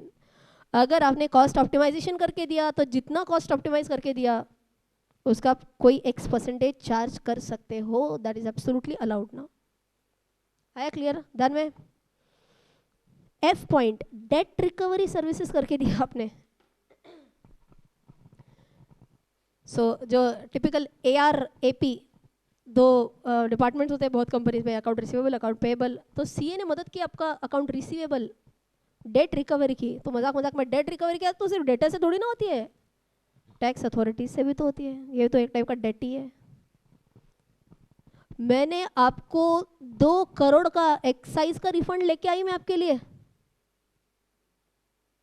2 crore का एक्साइज का रिफंड लेके आई मैं आपके लिए, तो 2% मेरा बनेगा. अलाउड और नॉट अलाउड? अलाउड. अभी अलाउ कर दिया गया. पहले ये सब चीज़ें बैंड सर्विसेज में, मतलब ये परसेंटेज ऑफ फीस आप नहीं ले सकते थे पहले. अब ये सभी चीज़ें अलाउ करिए. कैसे याद रखेंगे? याद सिर्फ ऐसे ही रखो, आप क्या बेनिफिट करके दे रहे हो उनको, क्या उसी के बेसिस पे पूरा बना है? एब्सोल्युटली. बेनिफिट कैसे कैसे हुआ? सबसे पहले फंड रेज करके दिए, तो जितना फंड रेज हुआ उतना टका मेरा. आपने फंड रेज नहीं किया, बट आपने फंड वापस लाने में मदद की, डेट रिकवरी मदद की, तो टका आप ले सकते हो. तीसरा, आपने कॉस्ट ऑप्टिमाइजेशन में उनकी मदद की. Can you charge percentage? Yes. Last, आपने मैनेजमेंट कंसल्टेंसी सर्विस दी जिससे उनका फायदा हुआ. Can you charge fees based on percentage? Yes. And last, open छोड़ दिया थोड़ा सा, any other service as may be decided by the council. अभी तक कोई ये प्रिस्क्राइब नहीं हुई, अभी तक इतनी ही हुई है. Simple to remember. Crux is clear. Last point, clause 11. Clause 11 is about what? Clause 11 is about engaging in any other business. Class अभी हुआ है, ऐसे समझ में आ रहा है, but good you have paid attention. मतलब हाँ. So if a CA engages in any other business or profession without permission, तो क्या होगा? ये प्रोफेशनल मिसकंडक्ट होगा. जिन्होंने भी पढ़ा है, 2 टाइप के परमिशंस होते हैं. एक होता है जनरल परमिशन, एक होता है स्पेसिफिक एंड प्रायर परमिशन. पहले ही परमिशन लेनी पड़ती है आपको. स्पेसिफिक एंड प्रायर परमिशन है. ये मैं मेन क्लास में बोलती हूँ, बट जिन्होंने नहीं करा उनके लिए बेनिफिट के लिए बता रही हूँ. It's a simple trick. पूरा मेमोरी टेक्निक नहीं बता रही हूँ, बट एक छोटा उसमें से एक मेमोरी पार्ट बता रही हूँ. 2 शेड्यूल्स है ना, एक है जनरल एंड एक है स्पेसिफिक एंड प्रायर परमिशन. तो बच्चे क्या करते हैं, देखो, जनरल पूरा रट लेते हैं, स्पेसिफिक एंड प्रायर भी पूरा रट लेते हैं. मत करो. General is an exhaustive list. Exhaustive समझते आप? मींस जैसे हम बोलते हैं ना, मींस डेफिनेशन जैसे आता है, वैसे एग्जॉस्टिव लिस्ट है. इन सिंपल वर्ड्स, अगर आपने जनरल के पॉइंट्स रट लिए, anything other than general requires a specific and prior permission. Okay, समझ में आया क्या? दोनों लिस्ट रट्टा मारते बैठना है क्या? नहीं, एक ही मारो, कोई भी एक नहीं. जनरल वाली ही रट्टा मारनी है. बिकॉज अगर आप स्पेशल वाली रट्टा मार रहे हो, वो कम पॉइंट है उसमें, अरे लेकिन लास्ट पॉइंट पढ़ो, उसमें एनी अदर प्रिस्क्राइब्ड लिखा है, तो गड़बड़ हो सकती है. सबको कौन सा रट्टा मारना है? ओनली जनरल वाला. उसमें भी मैंने एक मेमोरी टेक्निक डेवलप करके दिया है, कैसे याद रखना है CA क्या क्या कर सकता है एंड व्हाट नॉट. ओके, सो जितने भी जनरल में सर्विसेज थी, उसमें एक सर्विस बस उन्होंने ऐड करी है. कौन सी सर्विस ऐड करी है? Members of the institute in practice be generally permitted to act as recovery consultant in the banking sector, for which no specific permission from the council will be necessary. This is also a funny part. पहले मैं ये class में पढ़ाती थी, because पहले ये module में था, फिर मॉड्यूल से हट गया. क्यों मुझे भी नहीं पता है, हट गया था बीच में, 2-4 अटेम्प्ट में था ही नहीं है मॉड्यूल में, तो मैंने तब ये अमेंडमेंट करके पढ़ाया था, दैट हैज़ बीन रिमूव्ड। क्यों, लॉजिक मुझे नहीं समझ में आया था, अभी तक नहीं समझ में आया क्यों रिमूव किया था, वापस से इसको लेके भी आया तब तक। So now this was an and a specific service which a CEO was allowed to give first as a general permission, हटा दी थी बीच में, वापस लाइए, इसमें कुछ बड़ी बात नहीं है। क्या ना, ये भी वापस थोड़ा ऊपर जैसे ही था ना, is it like a recovery consultant, यही हमने ऊपर पढ़ा था, बट रिकवरी कंसल्टेंट उधर कोई भी हो सकता है, रिकवरी किसी की भी लाओ ऊपर के क्लास 10 में, यहाँ पे किसके लिए recovery consultant, only in banking sector. Are you allowed to charge fees based on percentage, answer is absolutely yes. Professional ethics के सभी पॉइंट समझ में आ गए, सिंपल थे, nothing difficult here. You want a break? We'll have a break, breakfast break, and come back.